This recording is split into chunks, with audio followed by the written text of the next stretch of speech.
champion! Dreams get realized, yet some turn into nightmares. In a world where the past intertwines with the present, a new story begins. The first chapter of the ESL R1 history book has been etched onto the pages of time. Another now has its turn. The ESL R1 2023 full season is on. Find your grip and get ready for the racing to be released. And it is pedal to the metal, and it is go, go, go, go, go!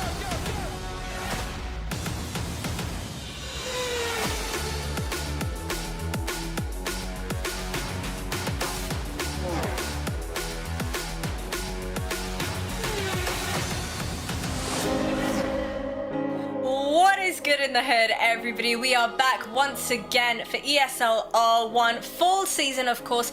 And man, oh man, how have we already ended up at round number 5? The major is just around the corner. As always, my name is Jasmine. I'm going to be your host throughout today's broadcast. But spoiler alert, we have a George Morgan joining us on the broadcast. I seem to have forgotten who George Morgan is. Do we have a George? Oh my god, the man, the myth, the legend himself. George Morgan, where on earth have you been? I've been hiding around Europe, pretty much, Jasmine. But yeah, I haven't been around, but yeah, I've been tuning in. And I have to tell you, it's great to be back here at ESL R1. Great to be back alongside yourself as well, Jasmine, and Lewis McGlade. We're in for a real treat here tonight. Halfway point, and we're now coming in towards the tail end of the full season. Buzz and excitement. We love it. And we have so much excitement still to come for you, especially, George. We have Daniel currently undercover, live from Furia HQ, and later on throughout the broadcast, we're going to be joined by Nina from Porsche as well. What more could you ask for? But before we dive into all of the ESL R1 action, another reminder for everybody tuning in, ! survey in the chat, because we want to hear all about your thoughts and feelings about ESL R1 so far. And don't worry, if you've already filled it out, we've taken a look at all of the feedback, we've made adjustments along the way, and we want to hear from you. How are you finding the adjustments? Do you want to see more? Do you want to see less? Have you missed George Morgan here on the broadcast? A little bit of an ego boost there for George. Of course I have. Anything I can do to boost your ego, honestly. But George, let's go ahead and have a little bit of a TLDR, a little bit of a revisit of our previous round winners. Well, let me take you back, folks, and let me just say, Sebastian Job kicking things off mightily strong. Remember that round 1, he took 3 race wins on course to take in that round victory. Round 2, he did near enough the same, took a victory and a P2 on his way to becoming the winner of round 2. Maximilian Benneker would then take victory in round 3. Unfortunately for the mouse driver, it does not feature tonight. Nikodem Vichnevsky, though, taking round 4 in what was a very surprise, but a welcome one, I'm sure, for the Williams Esports team. Well, you know what, it's all good and well looking at the big dogs, the big cheeses, but how about some of the drivers towards the lower end of our driver championship leaderboards? Do you feel like Enzo Benito has it in him to make it to the top 24 for the major? Well, we certainly know that Enzo Benito has all the power and capability of becoming a great driver, but just look how close it is in amongst those that are fighting for a top 24 place. Remember, that's where you need to be to qualify for the major for the full season, and just look at that long list of drivers there, many of them featuring tonight. It is certainly so vital now as we head down closer, should we say, towards the major. And speaking of the ones that have made it here for tonight's races, let's go ahead and welcome Lewis to join us here on the broadcast. Lewis, spill the tea. Tell us, how did the knockout races go yesterday? Yeah, I mean, they were quite dramatic, let's put it that way. Of course, across the 4 of them, realistically, the most dramatic was that second one. Absolutely crazy. Won by Dara McCormack, but the pole position went the way of Thomas Tattler, getting his first pole position in ESL R1. But the big talking point, Erhan Yovsky, Maximilian Benneker, is the first time we won't see those two in a semi-final this season. Luke Bennett also knocked down all of that. Enzo Benito as well, making things worse for Team Redline. Big talking points, though, Porsche Commander, that victory for Joshua Rogers, adding yet another one to the list. They've got all 4 drivers on their way through, as did the Apex Racing team as well. Jamie Fluke with a 4th place finish there, fresh off that victory last week in the semi-finals. They're looking pretty strong. Well, speaking a little bit more about the Apex Racing team, George, do you think that the Mercedes was the change that they needed to climb on up the ranks? Do you know what, Jasmine? I think it might be. If we look at the progression, certainly from this team that had started pretty much fighting for what they could get, really, back at Katowice only a year or so ago, they've now since risen to the occasion. 2 race wins this season, 1 for Jamie Fluke and 1 for Kevin Ellis Jr. I think says a lot about where this team's going. And they have got certainly a lot of promise heading in towards the tail end of this championship, given the fact now that they've moved to the Mercedes, could be that confidence booster that they're looking for. I'm wondering if there's a little bit of disbelief there for the Apex Racing team and maybe even Jamie himself. So let's go ahead and check in with how he's feeling about their performance. All right, Jimmy Fluke here from Mercedes AMG Sports Apex Racing team. That's day done for the knockout for round 5 of ESL R1. We're all through. How about that? Yeah, for the first time since the very first round of ESL R1 back in Katowice. We've got all 4 through the first hurdle, so yeah, good day for the team. Kevin Johan with 5th place finishes, just sort of scraping through a little bit with some rusty Q laps, but you know, doing a great job in the race. I got 4th. My Q lap again, also not amazing, but enough to sort of work forward. And then at the start of the show, Elvis getting his first semi-final appearance with a P6. So yeah, we're all super happy for him. And yeah, tomorrow's a new day. We'll push forward and hopefully we can all make a final. So yeah, we'll see how it goes. I don't know about you, but I definitely sensed a little bit of disbelief coming in there from Jamie Fluke. But that wasn't the only first we had here on the broadcast. Of course, we've got Thomas Tattler securing himself the very first pole position as well. What have you made of his performances so far, George? Been impressed with Thomas Tattler lately. The form has taken an upward curve of somewhat, but certainly his only podiums this season have been scored in the last 2 rounds, including this one, and both of them in quarterfinals. Needs to try and realise that form now in semi-final and final form.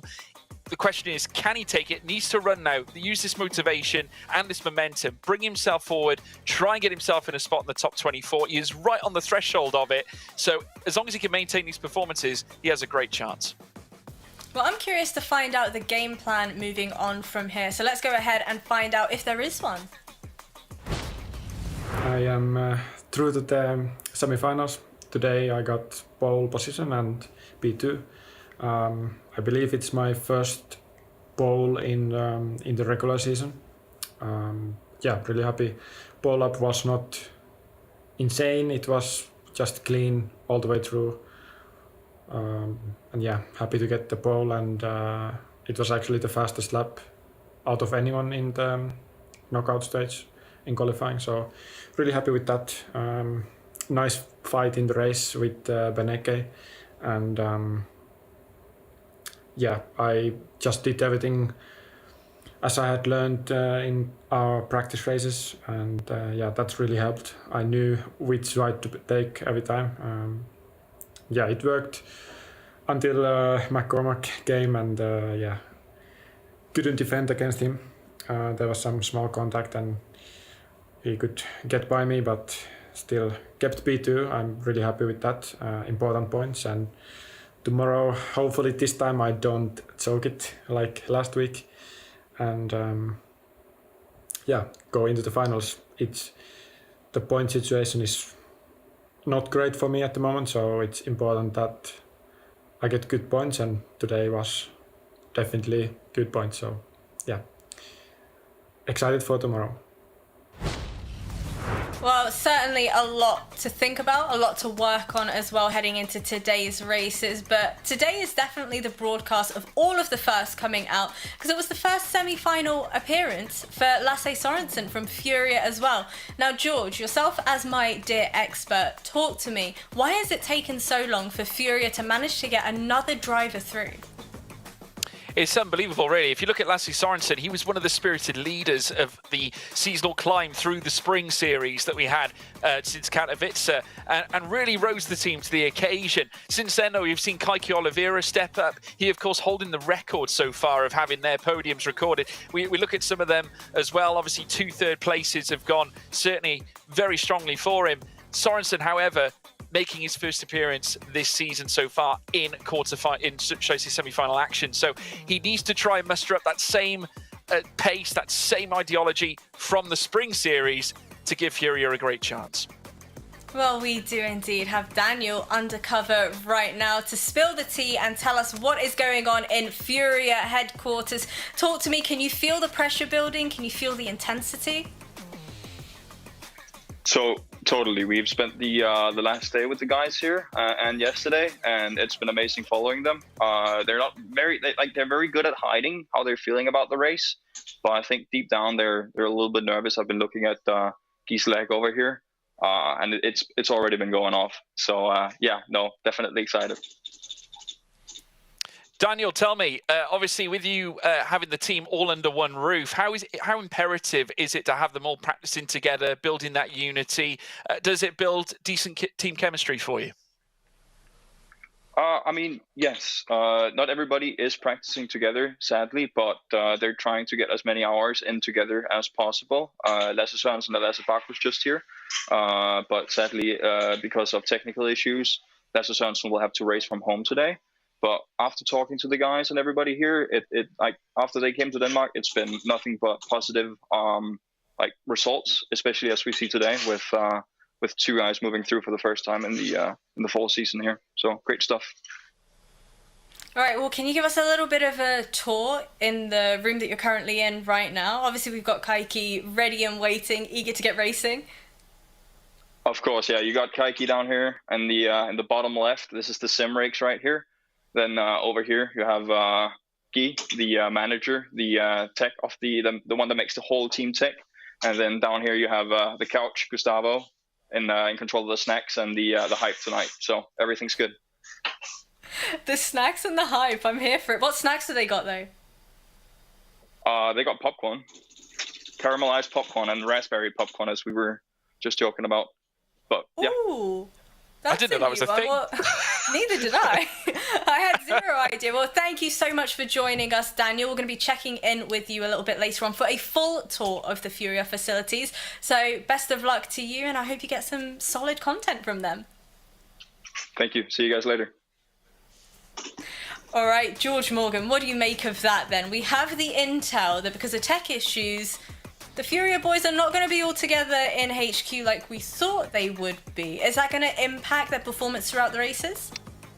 Well, we do hear from teams from time to time that they do like to bring people under one roof, and Furia obviously showing their intent by at least getting some underneath the same roof together. And I think it does build that little bit of team chemistry that sometimes you do need, understand how people work, and then make sure that people are under the same schedules. But now it's all going to be down to this lot now to battle it out in semi-final one. Let's take you through it. Joshua Rogers, who's currently spearheading the points in this semi-final one contingent. Dara McCormack just behind, only a mere 8 points separating the pair. Two very large competitors for their teams. Marcel Chinchik as well, no slouch around Monza. Keep your eyes on him. He's going to be quick, but specialize on the ART team. Of course, we speak about Apex Racing. They've got two big guns in their departments, Kevin Ellis Jr. and Jamie Fluke. Boy, oh boy, what a semi-final we have in prospect. Now, despite the fact that we had previously referred to Marcel Chinchik as the monster of Monza, in case this hoodie wasn't obvious enough, I'm going to be a ride or die for this week for Williams. I feel like Dara McCormack is going to close this one out. He's going to finish pole position, put it to bed already. Might as well wrap the show up right now. What do you think? Well, I would hate to say it, but Dara McCormack on total points, as I said, 8 points behind Joshua Rogers. So certainly not favouring yourself right now, Jasmine, but take a look further down. Top six is falling more towards Rogers, with podiums also in his corner as well. 26 against 18. And how about once we start to focus in on Baldwin and Tattler? World's fastest gamer, James Baldwin, 56 against Tattler's 53. These two battling to get into the top 24. Just take a look further down. Top six is falling to Baldwin, 22 against 10, with podiums 15 to 5. Well, I'm wondering how James Baldwin is feeling now that the birthday is well and truly concluded. Can he bring back the pace? Just finished up the quarterfinal for ESL R1 round 5 at Monza. Happy to say, got through, nice podium in quite what's been a very challenging and bad season. Yeah, picked up the podium. It was quite a crazy race. I was 5th and the guys in front crashed, and your standard ESL R1 drama and craziness. So yeah, 3rd onto the semi-final tomorrow. Got good pace, so every chance of being at the front. Just need to do the job when it matters. So yeah, looking forward to it.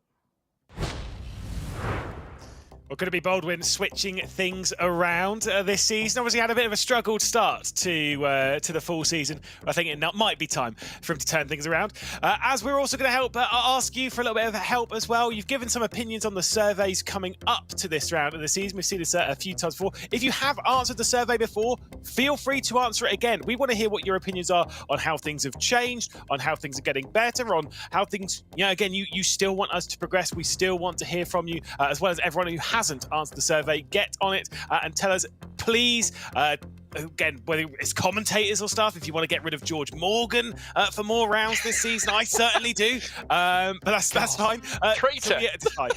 Straight back into the drama, George. Straight back into the drama. Obviously, we heard there from Jasmine. She's picked Dara McCormack. I have to, obviously, again, representing R8G here. I have to go with Marcel Chinchik. It has to be. What about you? I'm going to be so far apart. I'm going to have to turn this cap backwards. I think I'm going to be besmirching quite a few people, but I really do. I do rate Joshua Rogers in many ways. I have to say he has been tremendous and one of the form characters as well. But going back to your prediction, Lewis, Marcel Chinchik, we say it time and time again. Jasmine alluded to it. Monster of Monza. His form around here is enviable, especially around this track. Yeah, to be fair, though, when it comes to enviable form in the championship, Josh Rogers is up there when it comes to his consistency with delivering race victories. Question marks over his qualifying form as of late. Seems to get into the finals and then struggled a little bit with qualifying in said finals, but I'm sure that will start to change its way around. When it comes to qualifying, obviously we talk about the main thing is slowdowns. Yes, it's one of the main things. Monza's got a lot of chicanes. The Rogier particularly and Ascari are two sections where we see a lot of slowdowns in qualifying. What does that mean? Well, obviously it scuppers you. We only have qualifying over one lap, don't we? So essentially being a grid position at the back can really set you backwards in the race as well. Here is the track in itself. Record lap being held by Sebastian Job at 1:46.032. Of course, this circuit, as you said, littered in chicanes. We take a look at the Rettifilio at turns 1 and 2, and then of course heading into sector 2 at Rogier, and then the Ascari chicane heading in towards sector 3. Max Benneker, who is not with us here tonight, is holding the two records in the first two sectors. Dara McCormack, though, who features in this lineup, holding the purple third sector. Yeah, as much as that 30, what was it? It was 0.5 in the first sector. I don't expect we'll see too many in that kind of margin. We're more expecting a 0.7. And again, the driver that set the fastest lap yesterday was Thomas Tattler. That was a 0.0 over the entire lap. I think it's a 0.5 if memory serves in knockout 2, as he took that pole position and then secured himself second in the race. We ride on board with Jamie Fluke. It was a 0.53, by the way. That's the time they're basically all kind of aiming for. On board with Jamie Fluke over that first sector. Lost about, I would say, about a tenth of where he needs to be, maybe a half a tenth of where he needs to be. Said he had a questionable affair with qualifying yesterday, looking to try and turn that around. Of course, he did have pole position and race victory in the semi-final back at the Nürburgring just a week ago, looking to kind of copy and paste that one, George. Yeah, I think so. Jamie Fluke's form so far, I think he'd argue that in his last two rounds, he has probably been at his very best. We go back to the Nürburgring, where, of course, he would take a victory in semi-final action. And obviously, that could be the difference maker in him making it through to the major. Obviously, currently occupying points that would occupy him a place in the top 24. He'll be looking to try and harness that once again here at Monza. But as he said so rightly in his interview, which of course ART would garner all four drivers making it into semi-final action now as he makes his way down through towards Kerber Alboreto. First sector, 34.8, with the middle sector at a 35.610. What's sector 3 going to be here for Jamie Fluke? He's going to prove certainly that his qualification here is no fluke. Coming up towards the line now, and it certainly will be a 35.686, so 146 to beat, 146.096, Lewis. That, to be fair, I'm going to say that is certainly not bad. If you're getting into the zeros, that's very handy indeed. Only a handful of drivers got into the 46.0s yesterday. I think in the race that Jamie Fluke was in, I think only one driver, maybe two drivers got into the point zeros. I think in total only like 6 got into the point zeros yesterday. Let's see what Kevin Ellis Jr. does do across the line. Goes 2 tenths off of Jamie Fluke, who you can see in the bottom right hanging on to pole position. That is pole position. Cam in the bottom right. You get his emotion all the way through the lap. He certainly will do. Did he wipe a tear from his eye there, just vaguely? He's holding on to P1 ahead of his teammate Kevin Ellis Jr. Dara McCormack looking to cause a stir. That first sector time looking reasonable. 34.7 and a 35.6 in sector 2. Dara McCormack proven. A shrug of the shoulders. He seems quite happy. Is this enough to take P1 away from Jamie Fluke? It is. A 46.044 grants him the top spot, and I think he's pleased with that. Yeah, only 100th away from setting the fastest lap we've ever seen round Monza in qualifying. That's a very impressive lap time. A little bit of a shrug of the shoulders, if like, yeah, I'm fairly impartial to that one. So it's Dara McCormack now in the bottom right that takes over pole position. Cam, of course, the driver that was victorious yesterday, looking to try and turn his fortunes around for the season. He's been on and off, maybe not where we expected McCormack to be. Here's another driver that's been in that kind of vein, but trying to turn his season around. Ooh, that is not ideal from James Baldwin. A couple of tenths off where he really needs to be. Yeah, certainly is that. And of course, this is one man we've got to watch. Remember last time we visited Monza? This is our winner from quarter-final, as well as semi-final P3 and final race P3 as well. Cinčić is feeling very comfortable at Monza and expects a good result today. And no question at all with that. The monster of Monza is back again. Marcel Cinčić towards the line now, folks, as he now crosses it. Only third fastest, though, 88 thousandths. And look at that, the top three all within the same tenth of a second. Oh, Brzezinski's got to slow down, though. You can see on the timing tower, that red check on the right side of the tower, that is a slowdown. We do see a lot on the exit of Ascari, and that is exactly what we've seen from Jakub Brzezinski. So as much as the first and second sector, actually the second sector looks really good, as much as those might look all right, they might be in the vein of challenging for somewhere high up. This will certainly be sixth and about 2 to 3 seconds off of the pole. 2.7 seconds off, very big disappointment for Brzezinski. He's not going to be able to assist his teammate at the front. Yeah, Joshua Rogers, one of the heroes from Gamers 8 and also from prior action as well in previous seasons, including the spring season and Katowice as well. He's going to be making his way into the final corner at Kerber Alboreto. Looking to dial in here with a 34.700. Man who's been in raw form, 35.834 in the second sector split. Third sector now will be detected as he crosses the line. What's it going to be? It's going to be a 35.720 to grant him only fifth fastest and just over 2 tenths away from Dara McCormack's time. That's pretty poor from Rogers' standard. It really is, and you can't exactly blame the Porsche because Thomas Tattler was the fastest driver yesterday and looking to do so as well. That second sector is absolutely on fire. First sector is pretty decent as well.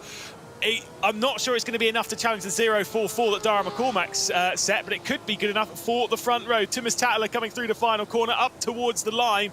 He'll cross it. It'll be a 0.0 of some description. I believe it's a 0.21. Oh! It is a record-breaking lap time around Monza. Fantastic effort from Thomas Tattler. You saw the reaction in the bottom right from pole cam of Dara McCormack. No tapping out from Thomas Tattler. Patrick Holzman now this time around is going to try and scoop something major, but the Audi, all dressed in the colours of mouse here, already enlisting a 34.863, 35.586 in sector 2. I don't think this is going to be anywhere near close to Thomas Tattler as they come across the line. As they do, Dara McCormack still in second. Holzman only enough for a mere 7th fastest and nearly 3 tenths off the pace. Well, Dane Warren will be the next one to come around, a driver that's got many victories in ESL R1. Obviously, none of those coming in a final, but since we saw him starting in the spring season, we knew he had a lot of pace, but couldn't quite piece it all together. He started piecing it together more and more with his teammates down in 6th position. He is the kind of driver that can deliver something special. There's been no slowdown on this lap for the Porsche Commander driver. Up towards the line, he's going to go, and it's a 45.9! Brilliant. That is incredible from Dane Warren. That is fantastic. Dane Warren, we've always seen his one-lap pace and how successful it has certainly been historically. He's been brilliant, certainly for Porsche Commander, one of their mighty servants. And where Rogers has fallen, he's picked the ball right back up. Lasse Sorensen, we was talking about Furia. Can he deliver for the team in Brazil? Coming up towards the line now. No, 4 tenths away from the top time. Only one man in the 145s. It's Dane Warren. Can Robbie Stapleford change that? No, Robbie Stapleford's lap Maybe is not. over. By the way, I was going to say when I was looking at Dane Warren, I was thinking for the final, are we going to need to see a 45 to go and grab pole position? I kind of thought in the back of my mind, is a 45 even really possible around here? Dane Warren comes out of nowhere and says, oh, it's possible. Let me show you how. What an incredible lap time there from Dane Warren. I can't believe it. It's juicy, isn't it? Unbelievable form there from Dane Warren. I mean, we've spoken about his one-lap pace time and time again, Lewis. It tends to be a strong suit. Once again, it's favoured him this time around. But take us through the grid. Certainly so. Our semi-final one starting grid presented by our partners in VRS. Brzezinski at the rear. Oh, it will be Stapleford, who's obviously on the right side. He'll be actually at the rear in 12th position. 11th place will be Brzezinski. So 10th place will be Sorensen. 9th will be Kevin Ellis Jr. 8th will be Patrick Holtzman. Joshua Rogers in 7th place with James Baldwin inside that top 6 and where he really needs to be to get into the final. 5th place will be Marcel Cinchik. Jamie Fluke will be in 4th. Of course, Dara McCormack in 3rd. The front row of the grid will be Thomas Tattler alongside Dane Warren with one of the most unbelievable lap times that we have seen in the ESL R1, almost to match his teammate at Gamers 8 in the Drivers' Championship. It's not quite on that vein, but our first ever 45.9 around here, just delivering every single time we see Dane Warren on the track. It seems he's put it onto pole position, but he has to do a lot of work to translate that one into a race victory. And he's cool as a cucumber, Lewis. Just look at him. I tell you what, nothing phases this young man, who I have to tell you has been a sensational cool head as well. And they've got quite differing personalities at Porsche Coanda.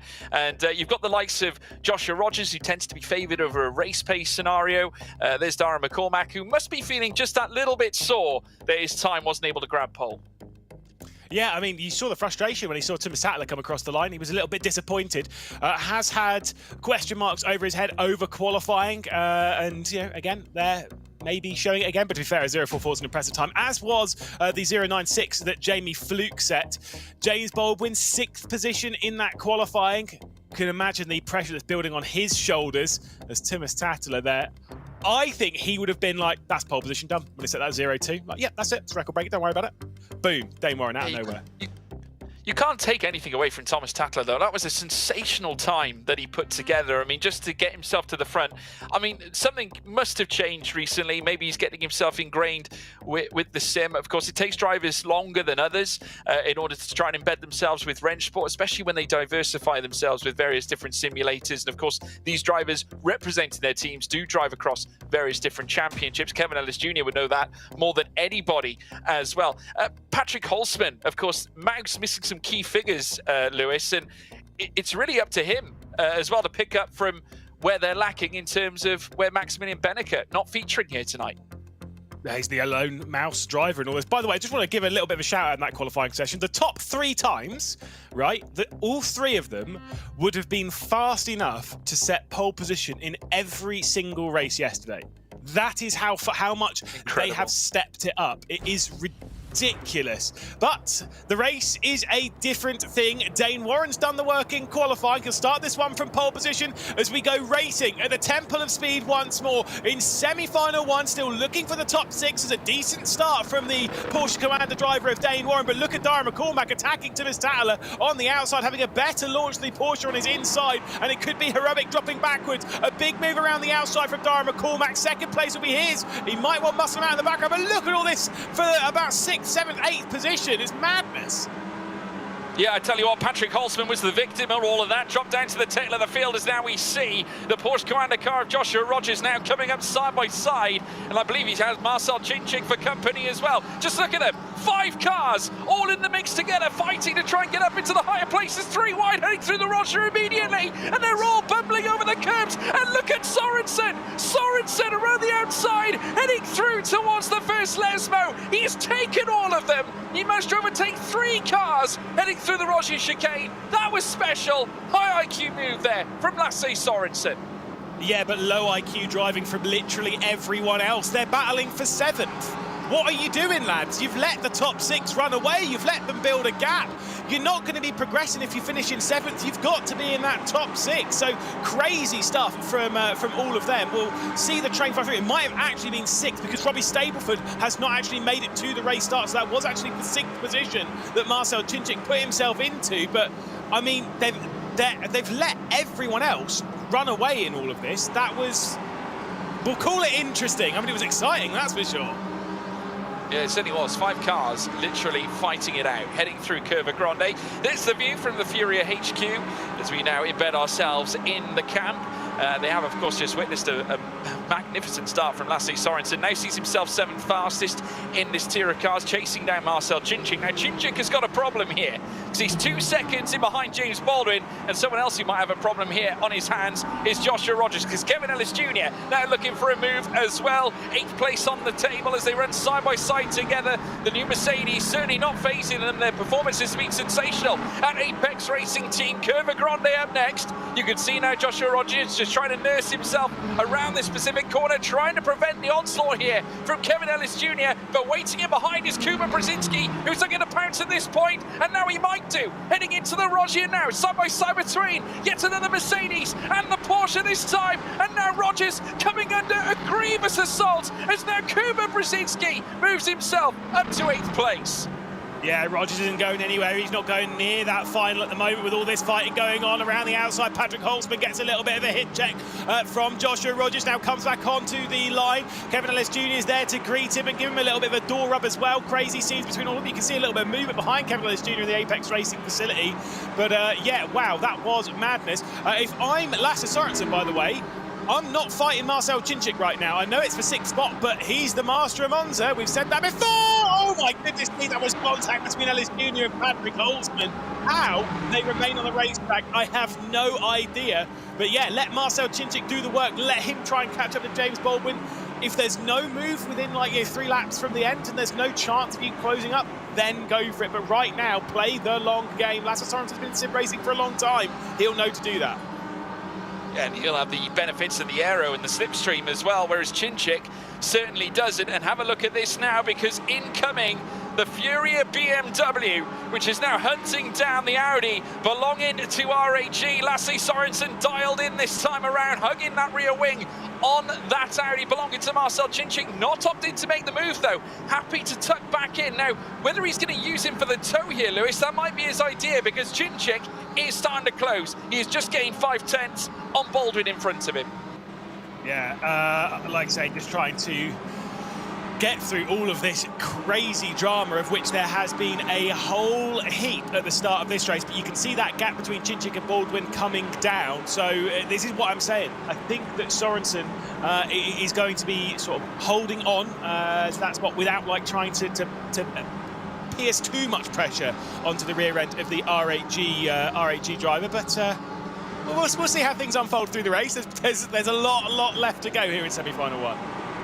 There certainly is. Lap 3 of 9 here at this point. Round 5 getting off with a bang. The Furia HQ buzzing with the sight of Lasse Sorensen now on the tail of Marcel Chinchik. The difference between getting through to the next round of action. Remember, top 6 head through into the final. And naturally, Lasse Sorensen, if he can elevate himself just 1 place higher, it will, of course, give him that opportunity. And my thinking is that he wants to leave it to the last minute. At the same time, maybe allow Chinchik to bring him into the fight. Dane Warren still leads for the back Dara McCormack in 2nd. Thomas Tattler not doing too badly in 3rd either, just holding position ahead of Jamie Fluke as now they round Kerber Alvaretto once again. And you can just see the BMW not leaving that rear wing whatsoever, remains within 0.4 of a second, with Jakub Brzezinski now with Rogers in behind, who might look to retake the place. When we saw Rogers' face earlier on, Lewis, he didn't look best pleased. No, and I don't think he'll be best pleased about any of the racing that's been going on thus far around him. We're not even halfway through the race. He's going to sweep his way past Brzezinski in the same way that I believe Dara McCormack might sweep his way past Rogers' teammate in a few moments' time. We've got Porsche Commander versus Williams back here for 8th position. We're also going to have it for the race lead as well. Dara McCormack closing back in on Dane Warren. Obviously took victory yesterday when he had to overtake a similar Porsche, that one of Thomas Tattler, on his way to taking victory in knockout 2. I suspect there might be something similar looming large for Dane Warren when it comes to that big bad Mercedes closing into the rear end. A driver that was disappointed not to take pole position.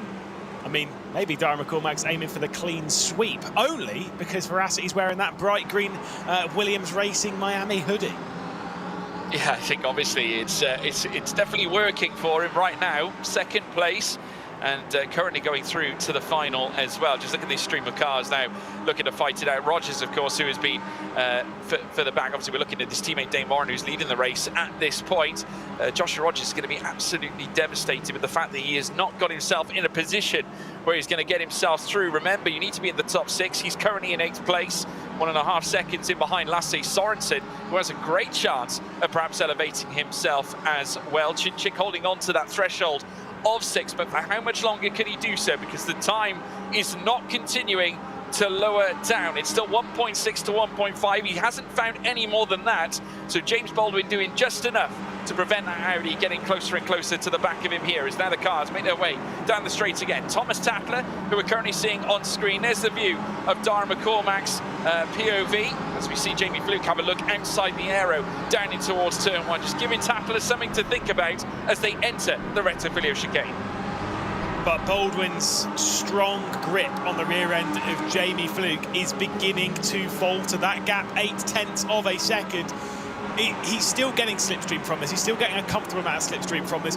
But the moment that goes out to 0.9 to a second, he's no longer getting the into the slipstream.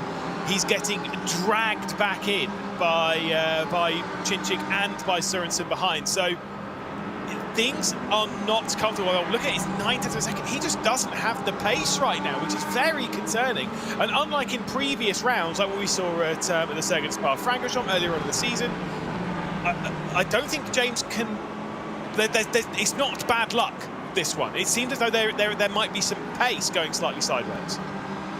Well, maybe. I mean, obviously, each of the drivers prepared might be a case that preparation might have been a little bit wrong. He currently sees himself going through to the final, of course, at this point, 5th place, but still not quite garnering Delta. In fact, losing it just that ever little bit, as Lewis so rightly points out. So now looking at Marcel Chinchik, 1.4 now. He's managed to close that gap now, of course, based on James losing a little bit to Jamie Fluke just in front of him. Lasse Sorensen, who has not moved a muscle, has clear intentions on his mind. But I will say this, Joshua Rogers slowly but surely trying to creep into a potential position where he can get closer and closer. 1.5 now, because we have seen it stagger around 1.6, and now creeps into the 1.4s. So Sorensen now going to get a really nice toe this time around on Marcel Chinchik. Will he choose to make the move this time around, or is he just going to stay hugging behind Chinchik to wait till the opportune moment arises? Not making the move. Whoa, definitely McCormack. a strategic choice.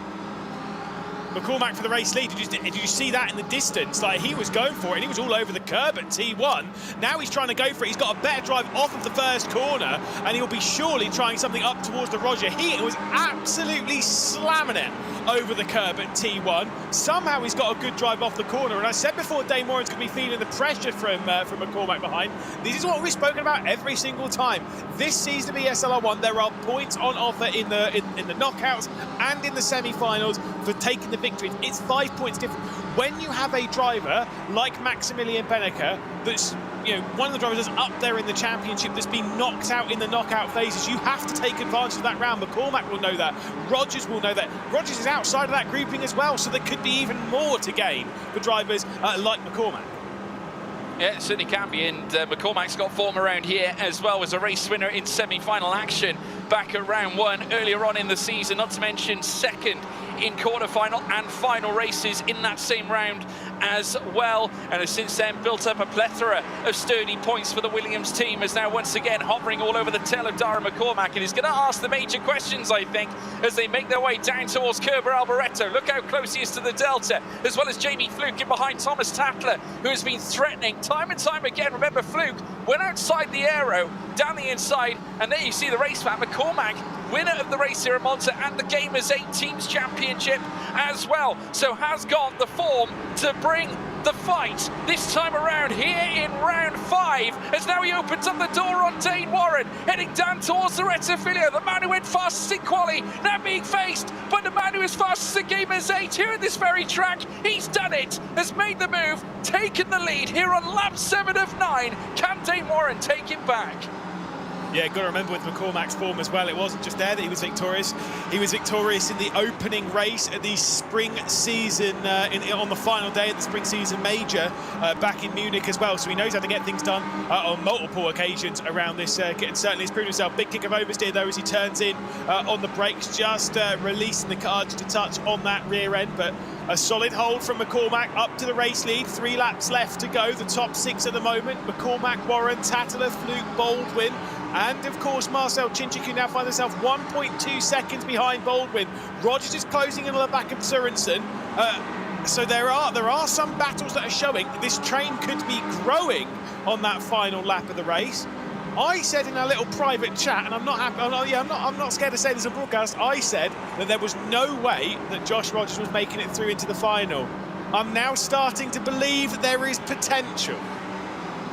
Well, I tell you what, you might be a prophet after this one, Lewis McGlade. Darren McCormack leading the way, and is now holding a half a second, near enough half a second deficit to Dane Warren in second place. Thomas Tattler in third, with Jamie Fluke still haunting that rear wing. And I tell you what, Marcel Chinchik getting closer to James Baldwin again. It's only 1.2 into 1.1 this time around. Could very nearly break to within that 1 second gap, which is really causing trouble here for Joshua Rogers, because Lasse Sørensen is benefiting off that tow that Chinchik is providing. Penultimate lap of the race now, lap 8 of 9. It's McCormack in front, Warren in second, Tattler in third, coming under excruciating pressure from Jamie Fluke as they now make their way towards the Rettifilio. A juicy final couple of laps here, Lewis. Who's going to take it? Yeah, I mean, look, McCormack's got the speed at the moment. That it does seem as though that Merc's pretty quick in a straight line. It gets off of the final corner very nicely indeed. Will there be, in the same kind of vein, the fight between Lasse Sørensen and Marcel Chinchik? With there only being a couple of laps left to go, we've seen it on board with Sørensen quite a few times, where he's got close to the back of Chinchik and hasn't gone for something. That will start to change right now. We've not got long left to go in the race. That gap's 1.1 seconds. It doesn't look like it's going to change. I think Sørensen, if he wants to get past Marcel Chinchik, it's going to be on the final time into the Rettifilio. The next time they go into that first complex, it has to be then. Yeah, it does have to. He's going to have to leave it late, but at the same time, not too late, because obviously that'll only potentially give him one chance. If he spoils that one chance that he has at his disposal, it could effectively mean that he will not be featuring in our final. That is such an imperative place to gain. Top 6, remember folks, Sørensen now right on the bubble along with Chinchik. You can see the gap is minute, but also minute is the gaps between those in the top 4. And Jamie Fluke, who will be looking to garner more points to go towards his championship desires, his quest, certainly at the helm of himself, as well as the Apex Racing team, who have 4 cars entering the final fray of this very round 5 here at Monza. They're going to look to try and benefit once again this time after a successful semi-final visit. Now, final lap now underway. Sørensen right on the cusp of perhaps taking Marcel Chinchik. The Audi R8 is now going to come under pressure as now Sørensen gets closer. Is he going to open the door? He does. Goes down the inside this time around against the Audi R8 belonging to R8G. Chinchik fighting with all his might as they head through turns 1 and 2. Sørensen hanging around the inside. The brilliant Brazilian who's left it all to chance, battling further back as well between Brzezinski and Rogers. Round the Curva Grande they go. They remain side by side. Nothing stopping them, Lewis. Yeah, this is getting a little dicey. I said that move was going to be on for Sørensen, but it's been well read by Chinchik. He would have been well away. You can see things behind the scenes at Furia as Sørensen's going to try and send it around the Roger. That one's not really going to work. It's going to be forced onto the curb, and he certainly was so. Now, will Race Control step in on all that? They've had to step in on a few things this season, but at the moment, Marcel Chinchik into that 6th position, Josh Rogers into 8th, managing to fend off Jakub Brzezinski. What do you think, George? Was that a little bit over the line, or was that okay? Oh, I tell you what, rubbing is racing. We've seen it time and time in ESL R1. The question is, will Adrian, in terms of race directing, cause a bit of a downwards thumb upon that one? There you can see him in the bottom right-hander, folks. That is Adrian, of course, our race director as part of ESL R1, and he's observing absolutely everything, as our Furia HQ. And there we see once again Rogers and Brzezinski coming together, despite this not certainly garnering them a place in the next round. Points mean prizes, and Brzezinski knows that. Unbelievable send there from Josh Rogers to have got past Brzezinski. 8th position it is. Final complex of corners, final couple of switches. Jamie Fluke's trying to get past Thomas Tattler and onto the podium, but out through that final corner. It's going to be a 3rd victory of the season for Dara McCormack. Yet another one's going to have been picked up around Monza. A drag race to the line for 3rd as Warren goes into 2nd, Tattler into 3rd position, Fluke into 4th. Baldwin and Chinchik all bowing to this man here, who was disappointed in qualifying for sure, but had to turn it round in the race and absolutely did that. 3rd place to a victory, making it back-to-back wins here at Monza, of course, winning in the knockouts, now winning at the semi-finals. Well, that was a special one, wasn't it, Lewis? I mean, credit to Dara McCormack. He has been absolutely superb, hasn't he not? Yeah, he really, really has. I mean, look, you know McCormack's a quality driver. He pieces it together so well. But, there was some big dramas behind all that. Of course, Lasse Sorensen ended up in 7th position, just behind Marcel Chinchik. There was that contact on the last lap. I kind of agree with you. Bit of rubber is racing, but we've seen those kind of things being dealt with before. I mean, this is a look at some of the replays throughout his race. You called this one brilliantly. Look at how many positions he fires his way through, going through the Roger and going out of T1. Yeah, 3 cars heading in towards Roger, but it all started here around the curve of Grande. You could just see him there tying up with Kevin Ellis Jr. as well as Joshua Rogers, who I think was less than impressed with everything that unfolded in front of him here. Marcel Chinchik was also at the certainly at the thrust of all this. We saw the 3 cars go wide heading through Roger. 2 is bad enough, but 3, it's impossible. And certainly Sorensen picked his spot, took his chance and overtook the 3 of them. And this was his effort to try and garner himself a top 6 place. Chinchik, though, read the move straight away, as you so perfectly alluded to, Lewis, and held position. But he really was put to the test. Sorensen left no stone unturned. Yeah, of course, it's this bit up towards the Rogers, the bit that we're kind of alluding to that race control might take a quick look at. You've got Chinchik there on the left-hand side. He'll be on the braking zone, taking the narrowest line into the corner. Sorensen's trying to get around the outside, but for me, yeah, maybe you could say Chinchik went and squeezed a bit. That's not really kind of like an overlap to kind of demand that kind of track position. So obviously that will be looked at by race control. I'm sure quite a few things will be in that race as well, especially some of that stuff in the early stages. I don't think we're going to be getting that race finalised for a little while. There's a lot to look at. Yeah, there are. We saw obviously a few moments there that we just alluded to with obviously the Marcel Chinchik move heading through the Roger, defending the place against Lasse Sorensen. You kind of felt that he had to in many ways as well, Lewis, because at the end of the day, if you don't defend, you lose the place. There's no guarantee that he's going to win it back. Certainly heading down Serralio Straight, it's not necessarily notorious for the GT3s to make the move, certainly here in ESL R1 into Ascari chicane. It is pretty tricky, especially on those final laps when you lose momentum heading through the Lesmo corners. So the Roger is really a very important location on circuit to get moves done or defend the places. So I kind of got the feeling that with Marcel Chinchik, that move, despite it being ever so defiant, it was necessary. Yeah, no, like I say, it's one of those courses you can make it around the outside of the first bit, you can make it around the outside of the second bit. It's all kind of like it's one of those bits where you have to kind of make it up as you're going along through the corner, but you're already committed. As soon as you get on the brakes, wherever you pick to get on the brakes, if there's a 100-meter board, there's 110, whatever, you've already committed to your line, and so Chinchik was already going to run his way out. We'll be able to catch up though with Joshua Rogers, who I believe will be joining us here in the interview booth. Josh, I mean, let's get the emotion right now. Let's call it as it is right now. You've obviously finished in 8th spot. How are you feeling right now? Yeah, obviously it could be better. I felt like I had the speed to get through to the final today. I just didn't quite get it all together in qualifying, and that put me back in the mess. Turn 1 was, as you saw, there was a bit of carnage. I managed to get through it clean though. Then I was side by side with Marcel all the way until the second chicane. I don't know. I think he was trying to squeeze me off the track or something because we made contact before the chicane, and I was a bit of a passenger from then on. Unfortunately, lost a little bit of time with that, but it was still close enough to him and Lasse to be able to maybe push forward and catch back up to P6. But then, yeah, Kevin started battling me, and that pulled us out of the draft range. And from then on, I just tried to push as hard as I could to close the gap. Hoping or maybe knowing that something could happen towards the end, in which it did. But then Jakob and I were fighting for the position. So yeah, all in all, it's okay. Obviously, I felt like there was more on the table today. Monza is one of those tracks where you have to race very smart and try and play the race out. Unfortunately, I couldn't do that today. I didn't get the opportunity to, but yeah, it's okay. Do you think there's any kind of like hope? Obviously, when you finish in those kinds of positions, you're a bit further down, but you've already seen like a lot of dramas happened around you. Is there hope that there's post-race investigations that might work out in your favour? We've seen it happen for quite a few other drivers. Is that kind of where you're at right now, or are you sort of settled that that's it? I don't know. It's hard to say. Maybe it's possible that something further happens. In the race, I was just trying to push and try and get myself at least within the 1 second gap. Thinking that, yeah, maybe something could happen.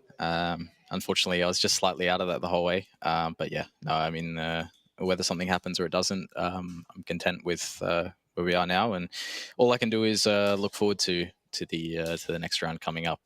Still solid points, winning the knockout race and P8 now, I believe. So yeah, it's okay. It's halfway through the season. There's plenty of time left, and we're in all that all important top 24. So yeah, it's still okay. Well, Josh, always a mature and professional outlook on it. So thank you. Best of luck in the next round, and hey, maybe in the final if anything happens. Who knows? Cheers. Thank you. What a race. What a race. What a race. What a race. I want to do like a little bit of a hair flick here and here. Maybe it's the power of the hoodie, but as Lewis did mention, we saw plenty of chaos throughout that race. So let's go ahead and bring Adrian in, our dear race director, to talk us through that one. How did it pan out for you, Adrian? Talk to me about the discussions that were taking place in the room with you. So actually, yes, thank you. It's been a busy one again for us. Quite some protests to look into and incidents to look into, but obviously enough, one of the main things that actually could change the top 6 was already communicated, which is Shinsik losing his position because of a 1 second penalty, because he was actually impeding another driver on the straight. So that's basically one of the penalties that changed the result. The other penalties and protests we're looking into right now, the stewards are looking into right now, obviously won't change the top 6. So. Well, I mean, what goes into sort of those discussions? Because obviously we saw it being quite fraught. It was quite the battle, obviously, between Shinsik and Lasse Sorensen, Adrian. It was a battle that was fought right through Sector 1 and Sector 2. Was it the Roger chicane of real interest that really caught your eye? Yeah, the chicane incident, yes, but actually before that, he was actually impeding the other driver, so he was actually impeding him on the straight, so that actually gave him the 1 second penalty. Because obviously coming into the chicane, it was actually something that resulted from some other movement on track, which obviously Shinsik was not at fault in that. Now, Adrian, when it comes to the rest of our dear races, have you got any insight for the folks at home? Why is it that we're seeing so many penalties here on Monza? Actually, I don't know, you know what I mean? It's something quite strange we're seeing with this, obviously, top drivers from across the globe here being part of this league, but I don't know, or everybody obviously now is fighting to have his position back, so they're giving it all out and sometimes doing mistakes. So we don't know. We're actually quite surprised ourselves, and that's a discussion we're having between us at race control. So. Well, thank you so much for joining us, Adrian. I'm not going to keep you any longer. I'm going to let you go ahead, get back to race control, and we look forward to chatting with you a little bit later on. George, from my side, chaos ensued. It certainly did deliver as well. We need to talk about the fact that, Tattler, what a performance. Chef's kiss, left, right and centre. A fantastic quali lap to kick things off for today. But he was 25th in our driver championship standings at the start of today. He really needed to give us a fantastic performance, as he did do so, to close that gap between himself and James Baldwin. From your perspective, Thomas Tattler, was he one to keep an eye on from the very start of the season? Well, I tell you what, he was, heroic for his team. Heroic, it has to be said, from last season at Spring Series, and to come back here as well, being on the bubble and the threshold of getting through to the top 24 is, such an important segment to be in, because arguably as well more important than being at the very top of the table, because obviously it's the difference between winning or losing, the difference between getting through to the major and getting the big points. But to be fair to Thomas Tattler, I think his qualifying performance, was more impressive than his race performance. I mean, like Lewis alluded to on the race broadcast, it got very, very close at the top. Well, it certainly did get close towards the top, but it also got incredibly close for the drivers that made it through to our finals and the ones that didn't. So, Lasse Sorensen making it on through. I want to have a little bit of a vibe check with Daniel. How's the vibe over there? Well, hello everybody. I'm sitting here with Guy right now, and I think you can explain it as well, but I think the vibes are immaculate here right now. Go ahead, Guy. Yeah, we're extremely happy with Lasse's performance. Things weren't going right for him on the last 4 rounds, and during this week he made me a promise that the rest of the championship would be his, and he's breaking the enchantment. Things are going well finally for him, and we're super happy with that. I love that. But what is the difference maker? Sorry to cut you off, George, but what is the key behind that? Yes, he made a promise, but what is the action that led to that promise being carried out? I think it was just a matter of putting all the aspects together. The speed was there, but either he had a problem with qualifying, either he had a problem with penalties, either something did not went right. It was just a matter of concentration and putting everything together. He finally did that, and he did that so well. He was just so patient, and and he knew how to do this time. It was a nice race. It was certainly incredible to watch from myself and everybody here as well. I'm going to let you get back to it, continue hyping the boys up, and we look forward to chatting with you later. Kayaki's time. Let's go. What do you make of that, George? Do you reckon it is Kayaki's time? You reckon he can give us a pole position? He's got a great chance. We can actually just hear a little bit of BuzzFeed going on in the background as they go away. Obviously, they're very busy over there at Furia. But I think, they're going to be thrilled as well with Lasse getting through. And now looking ahead, Kiki Oliva, arguably one of their form competitors coming into this as well, carries the best form of all heading through the stages of this tournament or this series. And looking ahead, they'll obviously be placing, I think, a lot of their confidence in him to produce the big results. Well, heading into our next semi-final, it's going to be semi-final number 2. Let's focus a little bit more on the side of Porsche Coanda. Obviously, Mac Backham coming back following an injury as well. How do we think their performance is going to end up shaping up? Well, I tell you what, it's going to be interesting because obviously with Mitchell de Jong and Big Mac Backham marking his return here, 68 total points against the 49 that Mac has produced, 13.60 in terms of average points against the 12.25 that Mac has put together. The 13 top sixes for Mitchell de Jong against Mac Backham's 10 is obviously a decisive one, but look at the podiums, 3 going to Big Mac against the 2 going to Mitchell. Obviously, I do like what Mac Backham brings to the table for Porsche Coanda. He gets unfortunate from time to time. Obviously, a few mistakes do creep into his race. But I think now that the injury is behind him, he has a great chance here to try and improve that form. Well, after the semi-final, we're going to be joined with the lovely Nina from Porsche Coanda as well. So we have the opportunity to pick her brains even further about the growth, the progression we've seen from the boys and how Mac is feeling after his surgery as well. But before that, I think we should go ahead and have a little bit of a visit as to how De Jong and Mac Backham, the Big Mac himself, reacted after yesterday's races. Yeah, a bit iffy on my qualifying, to be honest. I was really hoping for more and felt like I had a bit more in me consistently. It didn't really go the way I had planned in qualifying, but still P5.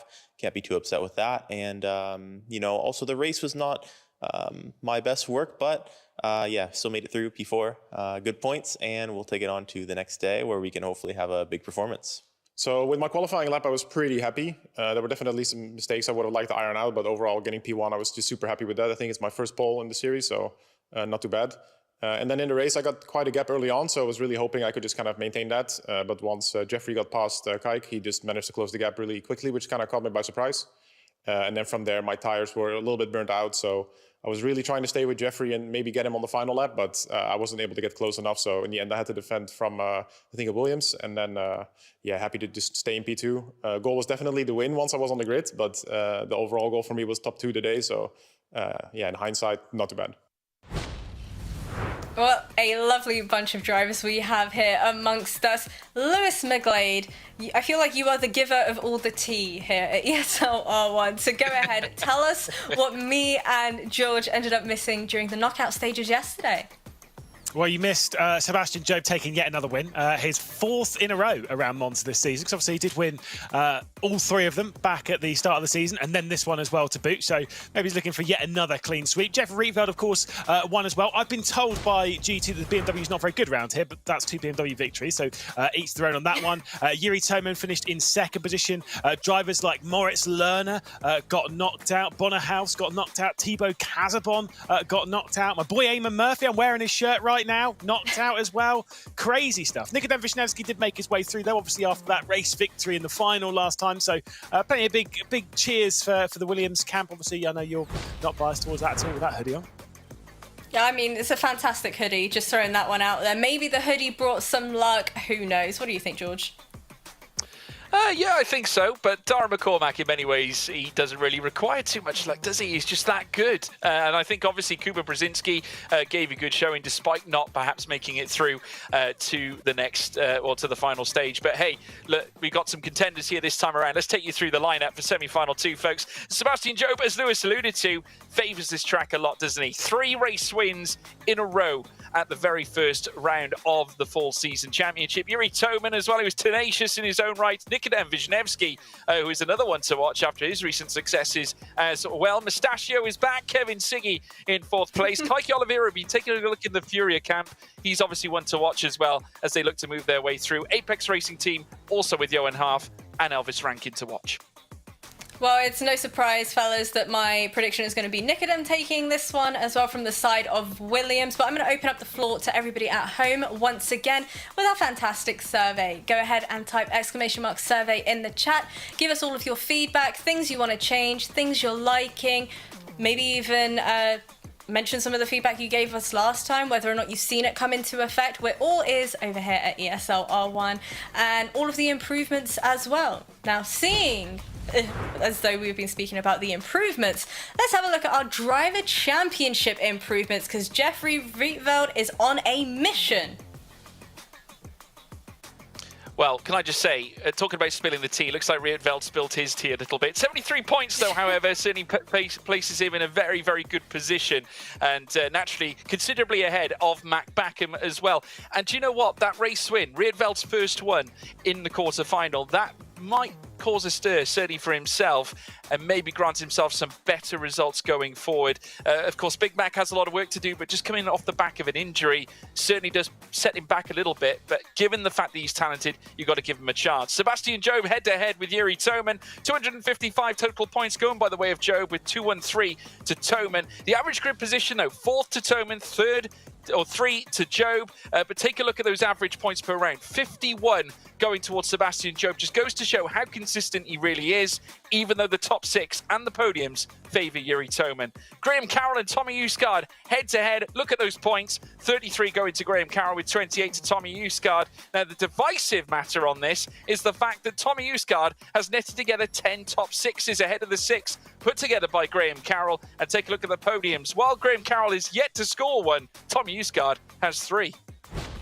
Well, focusing a little bit more on Graham Carroll, let's go ahead and find out his reaction to making it through to our semi-finals. So we made it through to tomorrow's semi-finals on Rensport. Not the best of quality laps, to be honest, but put us in the mix, and a really strong lap 1 moved us up into P5. And yeah, really it was just bring it home from there. Damage limitation. No point in getting involved in any silly battles. Just make sure we're in that race tomorrow, and yeah, hopefully they score some good points tomorrow. And move up the standings a bit. That's really the aim here, so hopefully it goes well. Hopefully it goes well. I wasn't seeing a world of confidence there from him, but talk to me, who do you fellas think is looking the most confident heading into our second semi-final of today? Go ahead, Lewis.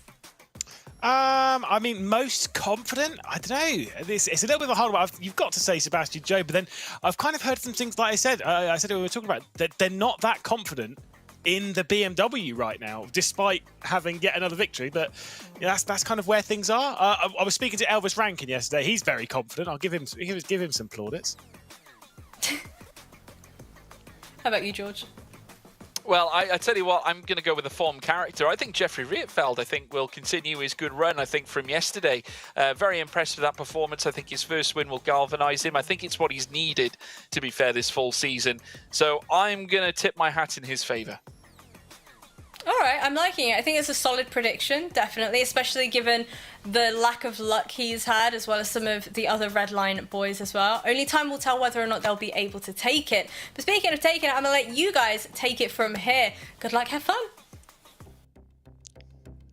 Well, thank you very much, Jasmine and Lewis. We saw a dynamite first race here tonight. Obviously, semi-final 1 now finito. It's onwards to semi-final 2. Another 6 drivers about to make their way into the final. The big question is, who's it going to be?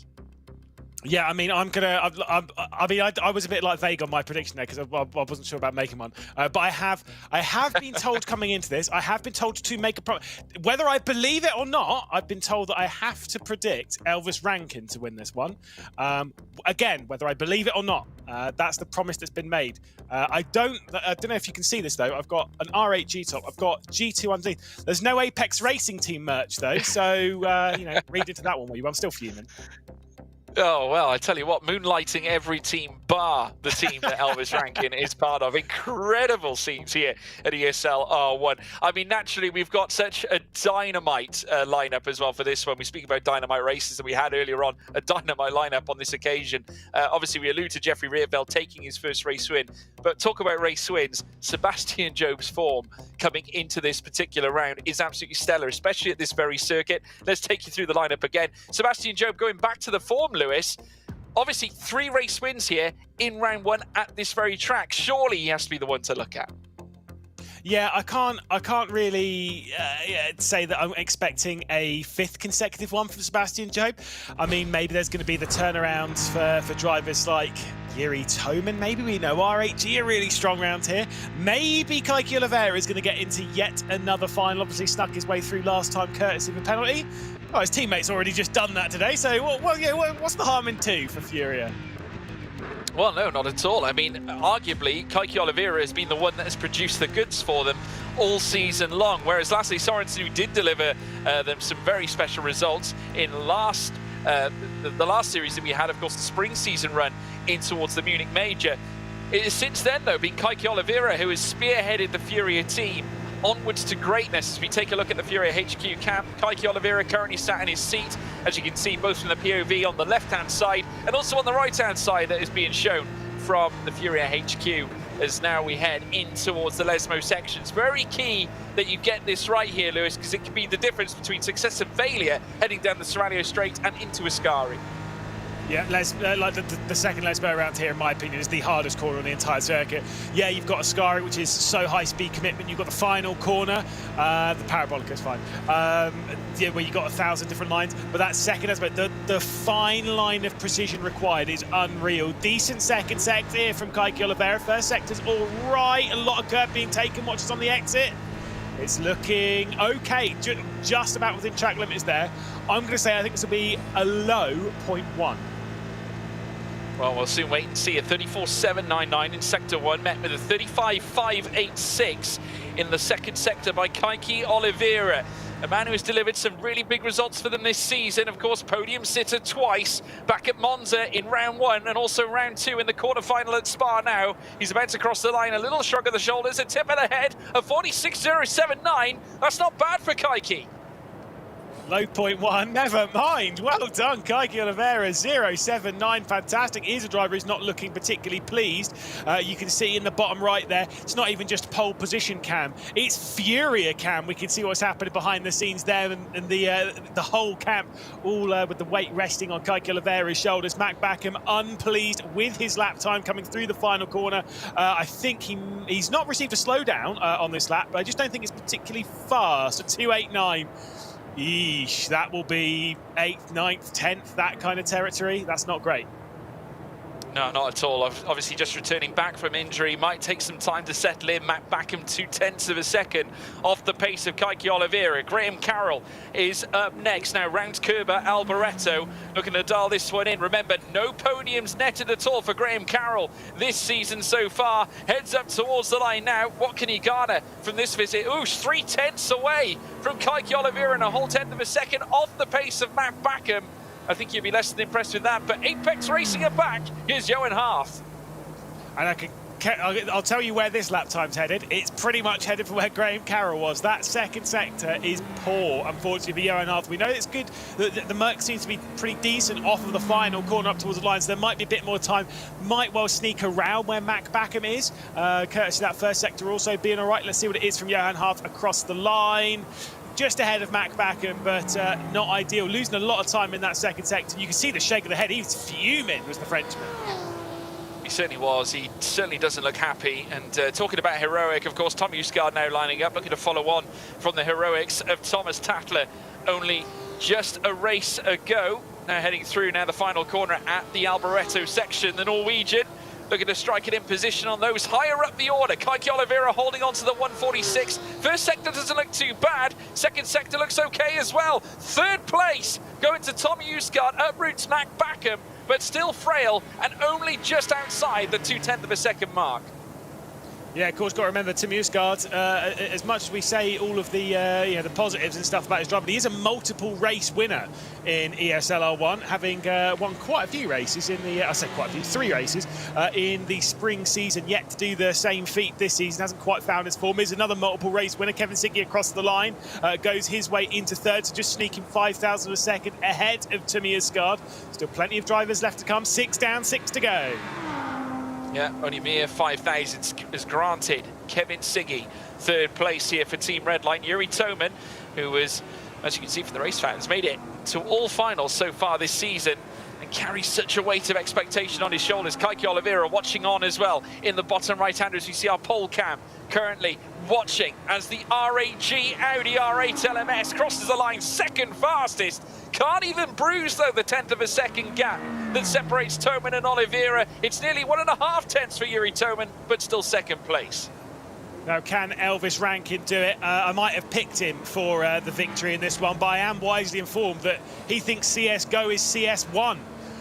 So, you know, read into that what you will when it comes to his age. He's looking pretty happy behind the wheel as he comes up towards line. Elvis Rankin will cross the beam and put himself into 7th. I mean, he looked pretty happy, but that was average. Yeah, I think he'll be a little disappointed. Puts himself higher than Graham Carroll. Nikodem Wisniewski up next. Another Mercedes car now looking to make its way through towards the Kerber Alboreto section. Winner, of course, of our previous round at round 4. As we now see him make his way down through towards the start-finish line, out to the final bend now. Looking to try and line himself higher and higher. Can he come off the back of winning the last round to perhaps laying claim to this one? Goes second fastest ahead of Yuri Toman and breaks the 1/10 of a second gap, only a mere 87 thousandths away from Kiki Oliva. Things are not looking good for Porsche Coanda at the moment. Mac Backham below the cut line in 7th. Mitchell de Jong destined to join his teammate below it as well. Slow down on this lap in that second sector. That would have been going through the Rogia. Realistically, you don't really see them anywhere else. Maybe you'd pick one up on the exit of the second Lesmo, but it's unlikely through there. So it's destined for last place at the moment for Mitchell de Jong, but still 2 heavy hitters left to go in the session. Jeffrey Rietveld and Sebastian Job. One of those could almost certainly be challenging Kiki Oliva at the top. We'll be seeing a lot of BMWs up there. Yeah, big shame for Mitchell de Jong. A slowdown penalty afflicting him there with 3 seconds now to the bad against that of Kiki Oliva. Jeffrey Rietveld, though, 34.822 isn't the best that we've seen. 35.6, though, isn't bad in Sector 2. Heading out towards the line. Where's it going to place him? 5th fastest ahead of teammate Kevin Siggy. And nearly at 1.5 tenths back. But here comes the man who was victor 3 times at the very start of the season in round 1. It's all down to Sebastian Job. Is he going to separate Furia from the top? Yeah, and you can see behind the scenes in Furia at the bottom has been Kiki Oliva at the top of this session for a long time. You can see Guy, team manager, sat there looking at the timesheets, understanding what's going on. You've got the championship leader coming up towards the line, the 4-man potentially around Monza. Is he going to do it? The answer is no. It's going to go Kiki Oliva's way. Sebastian Job has to settle for second. Well, let's take you through the starting grid for semi-final 2. It's Mitchell de Jong at the back of the grid, 12th place, with 11th going to Graham Carroll. And it's going to be Elvis Rankin in 12th, well, certainly back in 10th, should I say, with 9th going to Mac Backham. It's going to be Tommy Usgaard in 8th, with Kevin Siggy in 7th. Down in 6th place, Jeffrey Rietveld with Johan Haaf in 5th. We've got Yuri Toman in 4th, with Nikodem Wisniewski in 3rd place. Sebastian Job, 3 times a race winner, back in round 1. Can't make it this time around. This time it goes to Kiki Oliva. Furia packing a punch after Lasse Sorensen would qualify. It's now Kiki Oliva who grabs pole, leading up to what could be yet another sensational race for the Furia team here at the Temple of Speed. We'll look forward to seeing whether Kiki Oliva can add his name to the fruits at the top. Again, looking for yet greater results. We all saw the reaction earlier on, Lewis, from the Furia HQ. They were thrilled. Yeah, amazing stuff. Honestly, I think that might be Kiki Oliva's first pole position. He's certainly looking for his first victory in ESL R1. Has a handful of podiums across his run in ESL R1. I believe it is a total of 5 podiums, including 2 this season, but none of those being a victory. Starting from pole position certainly is a way to go about it, but let's be honest, George, this is Monza after all. Dara McCormack won from 3rd place. Had it been a week ago at Nürburgring, I'd been sat being like, yeah, Kiki Oliva is definitely going to win this race. In this scenario, around this circuit, and with that driver alongside him on the front row, I'm slightly less sure. Well, only 3rd place he could garner Kiki Oliva back in round 1 at Monza in quarter-final action back at round 1. And Sebastian Job, of course, we can discuss him because given the fact that he is obviously 3 times a race winner around this track, his race trim perhaps more preferable to that of his qualifying trim. But regardless, Lewis, starting on the front row of the grid, he's still a very imposing character. And given the fact that he does have the stats in his favour, it does make him a really formidable foe. Yeah, I mean, he's won 6 races this season, 10 in ESL R1, including obviously at Gamers 8, a couple on the Drivers' Championship, in the Drivers' Championship, the Teams Championship day. I think it was the Teams Championship where he won a couple.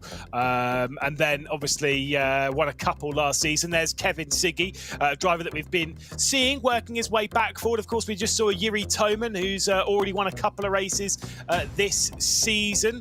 If memory serves, there is Mitchell de Jong, Porsche co-anda, penny for their thoughts at the moment. Things not going so well behind the scenes. And we saw the Frenchman very feisty up towards the line. Was not particularly happy, but he's had a complete turnaround, I feel anyway, in the fall season. He's looking strong.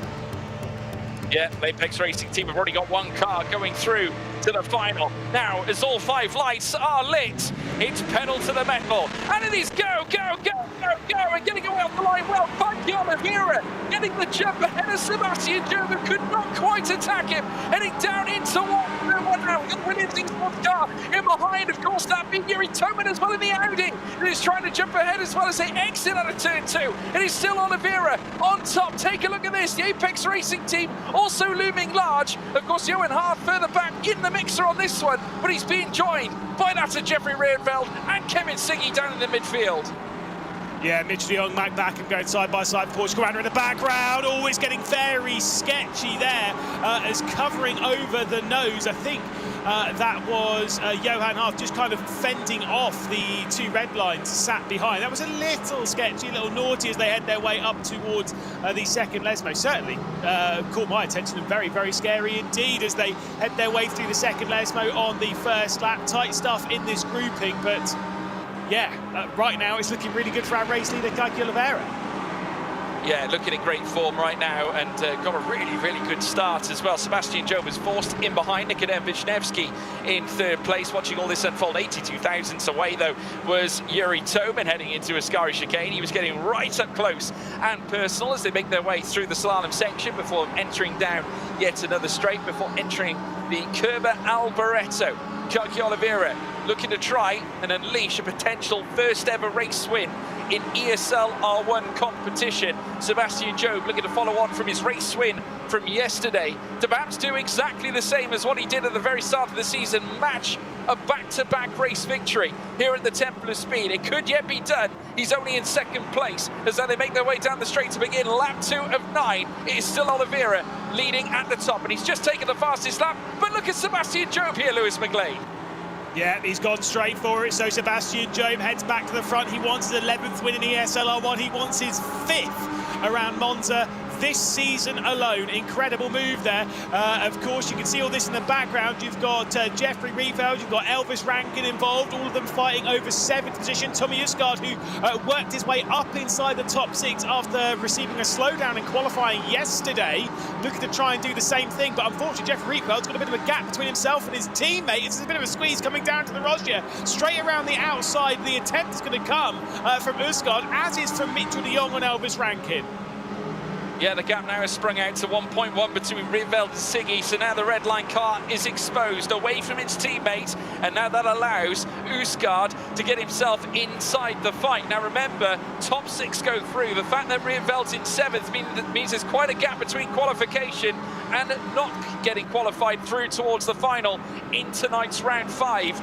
And of course the final will be coming up after this race as well, as we see the Porsche now have a look down the inside of Elvis Rankin. That of course being Mitchell de Jong, who is trying to elevate himself. Porsche Coanda really not enjoying themselves out there today, Lewis. Yeah, no, they're not. Look at that, out wide Tommy Usgaard goes, so we'll get pinged a little bit for track limits there, but still all right. This is looking at Kevin Siggy in all of this. Now finding himself a bit of a gap to his teammate behind. Big gap appearing to Johan Harth.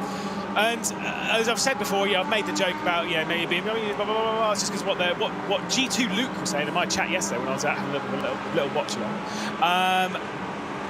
Redline have struggled with that car quite a bit this season. They've struggled with form this season. We're starting to see it a bit more creeping in again.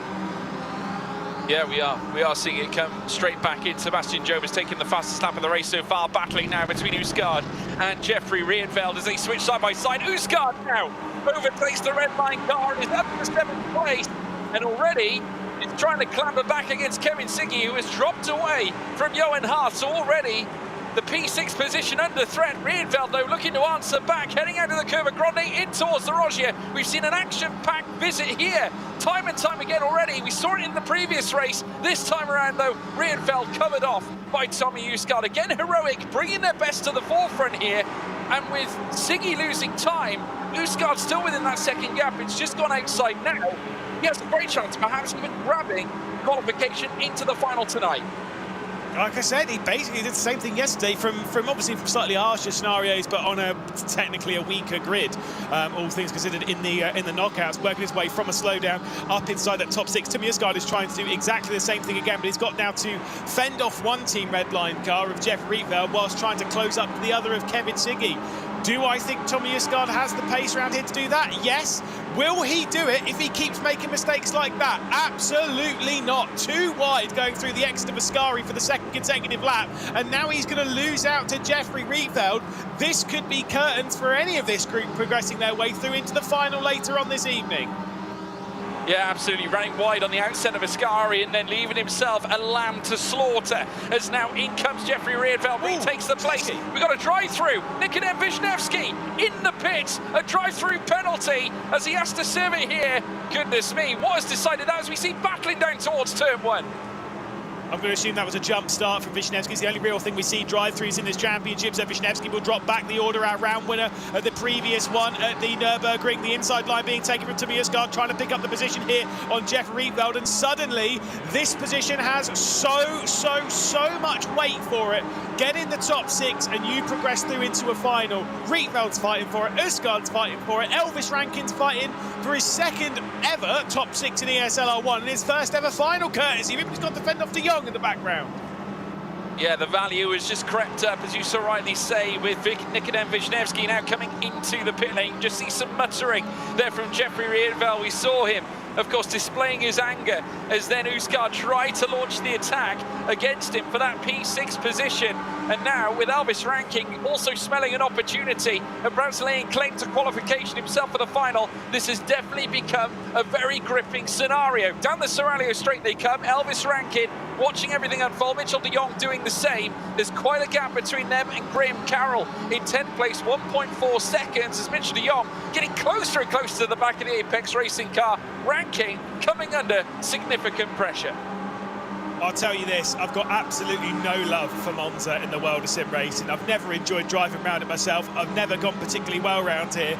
But sitting back as a commentator here in ESL R1, it always delivers unbelievable action, and we're seeing that more so here. Elvis Rankin to the inside of Tommy Uskard as the two-team Redline drivers are checking out. We know that Merc has good drive off of the final corner, and that's what we're seeing now. He picks up the slipstream of the two-team Redline cars ahead, but it's Tommy Uskard with that outside run. Should well be able to hang on to 7th position. Mitchell de Jong with a double slipstream might well wake his through not only on one, but on both. We'll have to wait and see what it's like coming down to the Red Defilio. It's the two-team Redline cars. Val, what's happening between them? Goodness me, yeah, coming together now as we see Mitchell de Jong trying to fend off the approach here from Elvis Rankin, but managing to grasp the 8th place away. Riedveld and Siggy, who are supposed to be working together here, have lost all that time that they had. That gap now is dissipated, and Tommy Uskard has a chance to once again launch an attack against Redline. Siggy losing out to 5th. Riedveld now takes the place, and now Siggy has got to face Tommy Uskard, who's now only a mere 5 to 6 tenths away. I'm honestly baffled by that. I am honestly baffled. You don't really see that too often, but still. I mean, hey, maybe there's, we were kind of discussing this last round, like, is there too much thought between a lot of these teams in the teams championship, because first place has run away so much, so they're almost like resetting themselves in a fight for second in the championship and seem to get that. But on days like this, when RAG have just the single car working their way through into the final, at the moment, when they've been so consistent at being able to do so, these are the kind of times where you need to work together as a team, and that is not what we saw there between Riedveld and Siggy. Obviously, we didn't see the full extent of it. Maybe it was a mistake from Siggy, I don't know. But why would you battle with your teammate when it comes to those kind of scenarios? You're 5th and 6th, bump draft them till the cows come home. You know, bring it to the checkered flag, take 5th and 6th, and say peace. We'll see you in the final. Yeah, and it's not as if it's a battle between 1st and 2nd either, is it, at this point as well? I'm just looking at the sharp end here, because Kiki Oliva doing a very similar Lasse Sorensen tactic of waiting in behind the race leader here, but he is going to go for the lead anyway, earlier on than expected. Lap 6 of 9, and down the inside comes Kiki Oliva, the man who took pole, but would come under attack from Sebastian Job, coming into the latter parts of this race now, here on lap 5, now lap 6, tries to take the place, but loses out. Enter this time Yuri Toman, who looks to the outside around the curve of Grande, can't quite find it, but a statement of intent from Kiki Oliva. He wants his first win here in ESL R1. Yeah, Yuri's too smart though. He knows he will be playing this group right now. He'll be sat there, he'll be patient. He knows that his time will come. There will be an opportunity for Yuri Toman to sneak his way through and maybe take a victory. That is not the option now. We're still got plenty of time left to go in the race. Elvis Rankin getting the up and under on Tommy Uskard, who's recently lost out to Mitchell de Jong into Lesmo 1. That one's not going to work. The outside line in advantage for the heroic car at the first Lesmo, the second Lesmo as well. Bit of a pinch point between the pair of them, and the Apex Racing team car not able to make its way through. Graham Carroll rejoining the fight. Matt Backham also.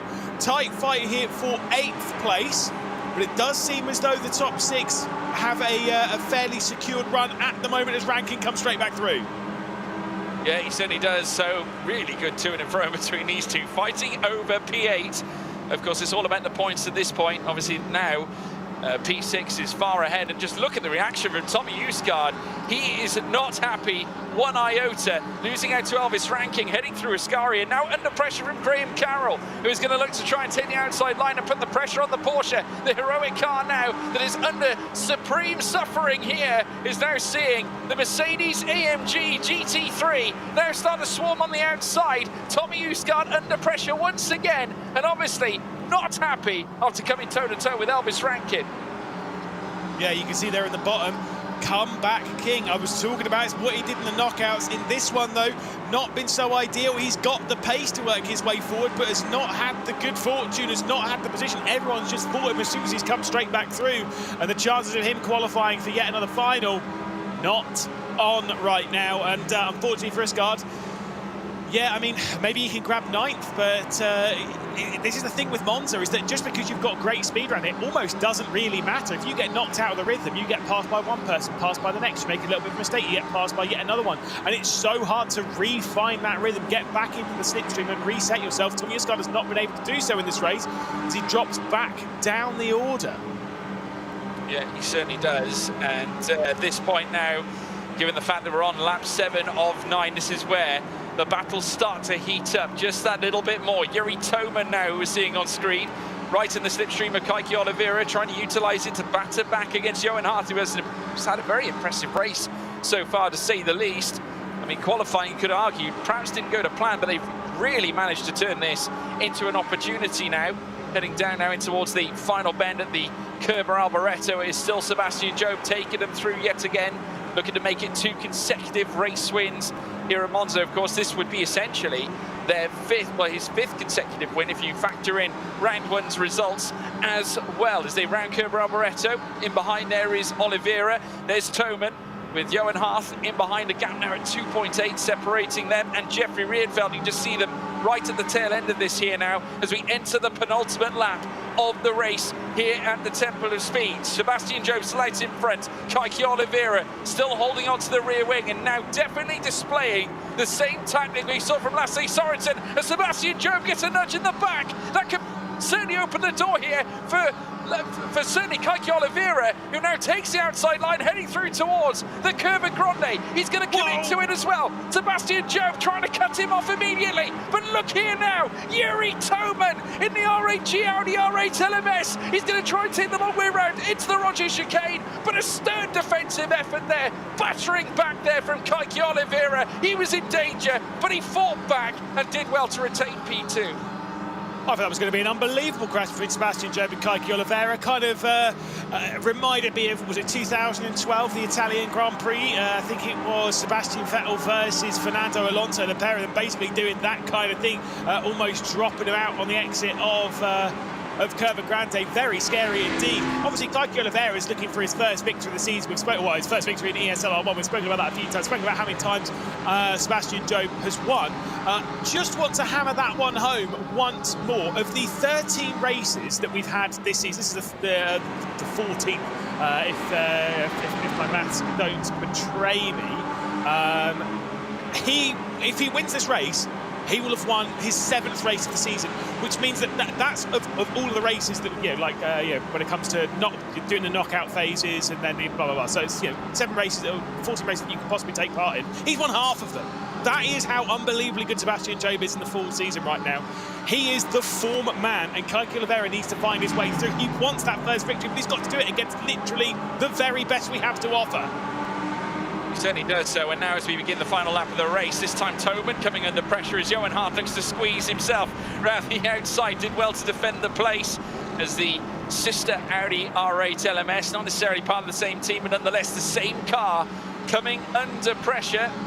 Now they head through now towards the Curva Grande yet again. It's still Sebastian Job, the calm before the storm here in the initial sectors. Look at Oliveira squirming all over the place, trying to defend P2 away from Yuri Toman, who at the same time, whilst trying to defend, what should I say, it is the Mercedes in behind that's trying to let loose, not an Audi LMS R8. Do apologise there, folks. It's now Toman holding on to 3rd.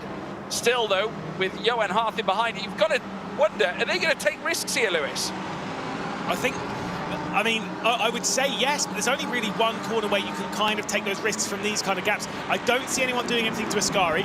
Way too big of a risk. Johan Hart surely won't do anything on Yuri Toman coming down here. It's all about the run down into that final corner. That's where the attempt is. Yes, there is a look from Johan Hart, but he's going to drop straight back in line, George.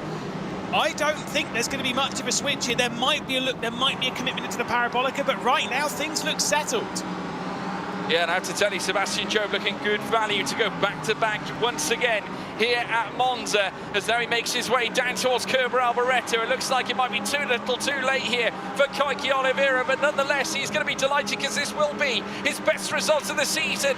Nonetheless, as they head out to the final corner, adulations spread across the folks at G2 Esports, as it will be Sebastian Job, 5 times consecutive, a race winner here at Monza. He has taken it.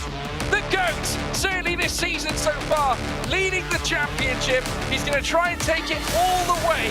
It's Sebastian Job, once again, who takes victory here at the sensational Temple of Speed. And didn't he just do it in style, folks? He has a great chance now to take this form right through to the end of the day. Round 5, getting off with a bang here for G2 and Sebastian Job. Unreal, absolutely unreal. Like I say, it's form round here, which means, by the way, we've got the battle of the clean sweeps. Dara McCormack winning his semi-final, winning his knockout. Sebastian Job doing the same thing. The final is going to be electric. Is it going to be those two? Is it going to be someone else? Is it going to be Kiki Oliva? Obviously, looked really, really strong, and I had that pole position. You know, things behind the scenes, they looked pretty happy through qualifying. I'm sure they still have to be happy with how things were in that race. Kiki Oliva drove so well.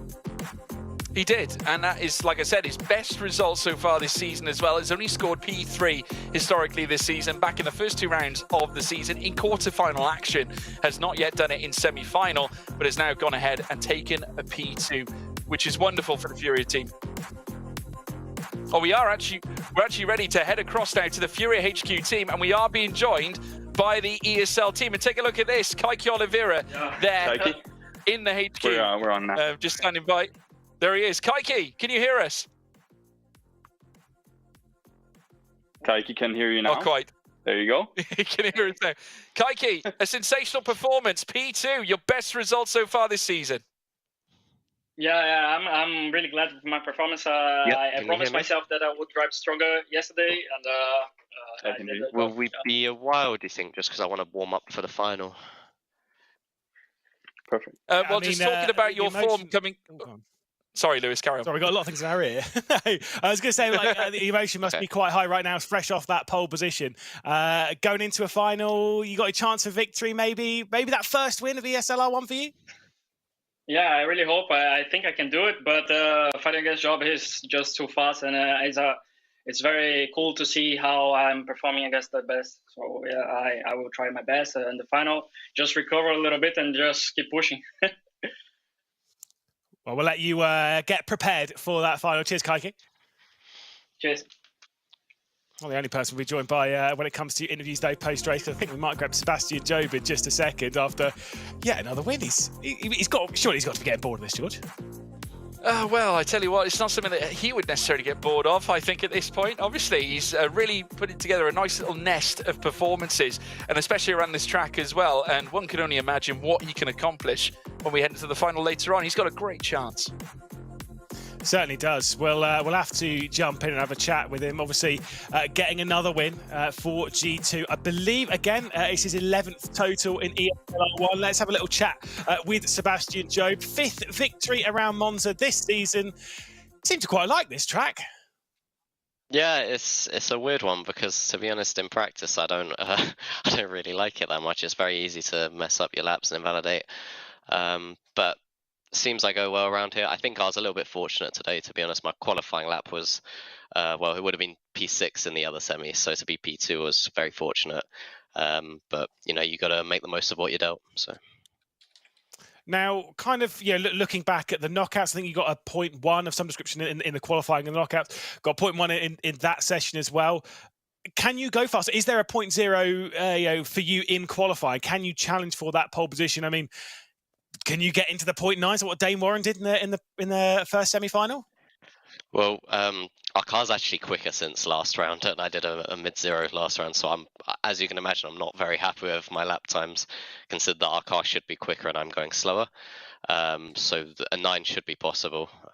Definitely have done a few in practice. So if I get one, I'll be happy. But if I do a low 0 or even a mid-0, I wouldn't be disappointed with that. I think last round, the pole lap I did, I was like insanely happy with that. So yeah, something similar would be nice. Wouldn't be the first time that you've set a record-breaking lap time to take pole position like you did at Spa earlier on in the season. We've got a little bit of a battle of clean sweeps, though. Dara McCormack won his knockout and his semi-final. You've won your knockout and your semi-final. Is he the main person you're focused on going into the final, or is it literally just versus 11 other fantastic drivers? I think it's the latter. I don't care about what anyone else has done, to be honest. I'll just do my best, and I'm more thinking about just getting consistent results. And to be honest, I'm happy I've made the final now, so I'm guaranteed good points for this round. So nothing to lose really for me now, and I'll just go for it. Well, Sebastian, good luck in the final. We'll maybe catch up with you afterwards. Thank you. Wonderful stuff there, but honestly, there's got to come a point in time where you're just like, okay, I'm over this now. It's just rinse and repeat over and over again. But congrats once again to Sebastian Job. But I need to give a special shout out. I feel like Johan Hart particularly certainly impressed me, considering the fact that his previous rounds he was knocked out in quarterfinals, semi-finals again, and then 11th in the finals as well. Could this be the round where we see a higher placement than 11th? I think so, Jasmine. I think obviously based on what we've seen historically from Apex Racing Team, I think we've really seen the form change. We've alluded back to the Mercedes car change as well. And maybe that's been a major factor. But Johan Hart, you're absolutely right. Sensational performance here tonight as well.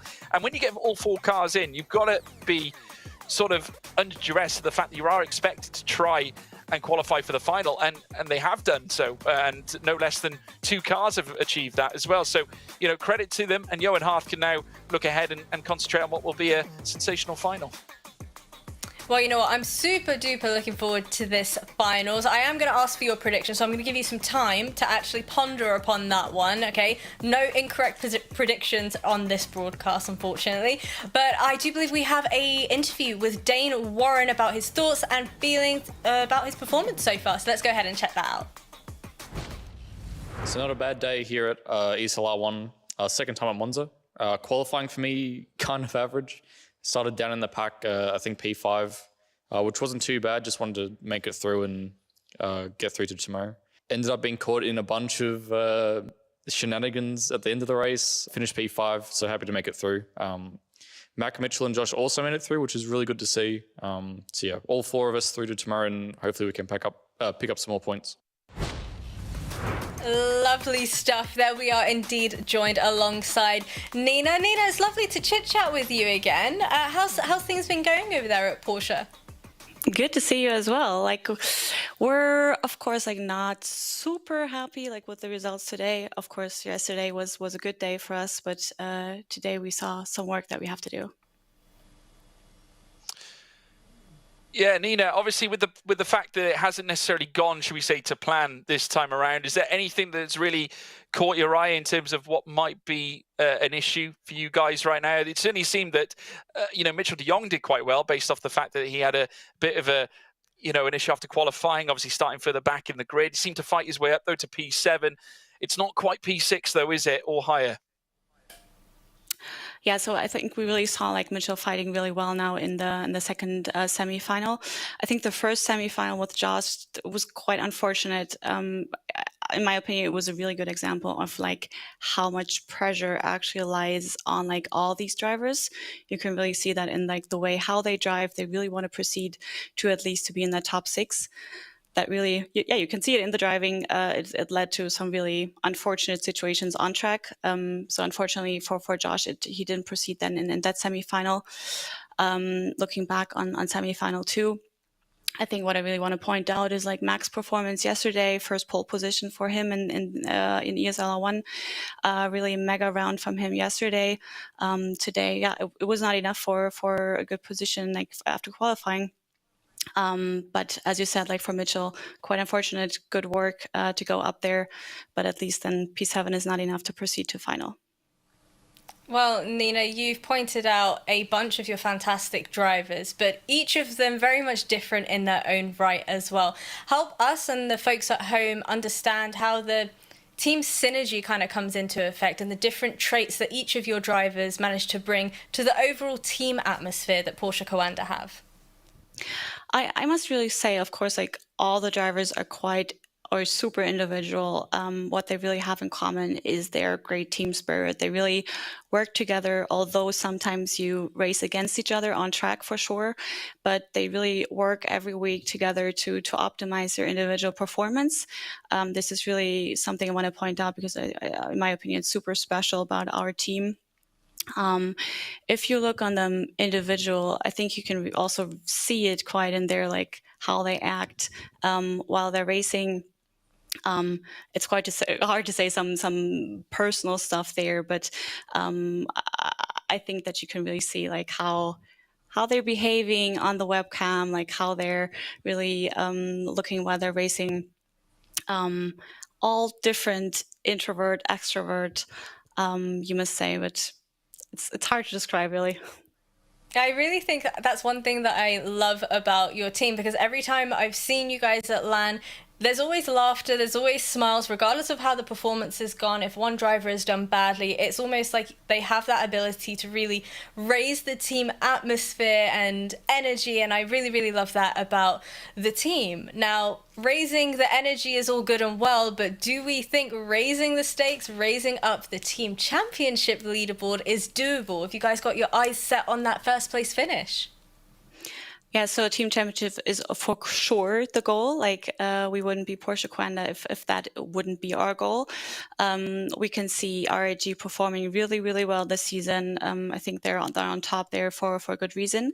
But we still keep on fighting there. I think this race day was quite fortunate for us in that way. With now only Yuri being in the final race and being able to point even more points for RAG. But yeah, we keep on being close there and yeah, try to stay on top. Yeah, Nina, just to encroach, obviously we spoke, you spoke, so candidly about the team spirit around Porsche Coanda and about how superbly natured your four competitors really are. Can you just tell me a little bit more about Mac Backham, the Big Mac, obviously coming back from injury as he has done so? He's a phenomenal character. Just how much effort has he had to put in to get himself back, should we say, into the zone for ESL R1? I think it's not so much about like being into the zone mentally. I think all of them are really doing a good job of being like prepared mentally. Of course, this time it was quite some physical issues that he was facing with a broken rib. I think this is really nothing to joke around with when you really have pain while breathing even. But we worked really closely here with like our medical team that we could offer him in that situation, like kind of try to tape it in a way to support the body there, or working already the last 2 weeks with him to optimize his body feeling. And he gave us the signal beginning of this week that he feels comfortable with racing again. And yeah, he absolutely proved it right with his performance. Now talk to me a little bit about what the healing process looks like. Is he still sitting in with the team despite the injury? Yes, he's not going to be doing any racing, but is he still observing, staying in touch with the team, seeing how they can improve as a whole? Yeah, you can't take one of the drivers away from the team, that's for sure. Like he was still there with us last weekend. Like he did the stream with us on Thursday, so he really wanted to be with the team, see what's the vibe here, and give some of his vibe to the team as well. Besides that, you might know from him that he just does a lot of triathlon. Him and Mitchell did the Ironman in summer, so he quitted like some of his physical exercises, like didn't go for a run or didn't go for a bike ride. Really focused on some more relaxation, keeping his body still, not moving around too much. But of course, we couldn't keep him away from the hub and was supporting the team the whole week.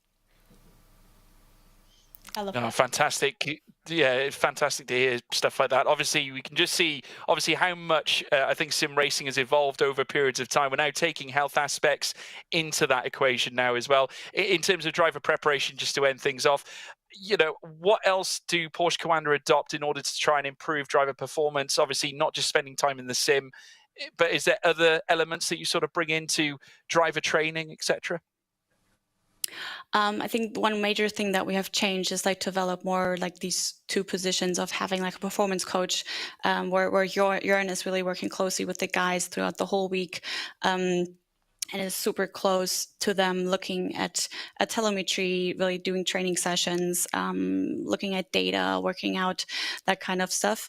And we saw a lot of improvement with that, just structuring their week a little bit more with these kind of meetings.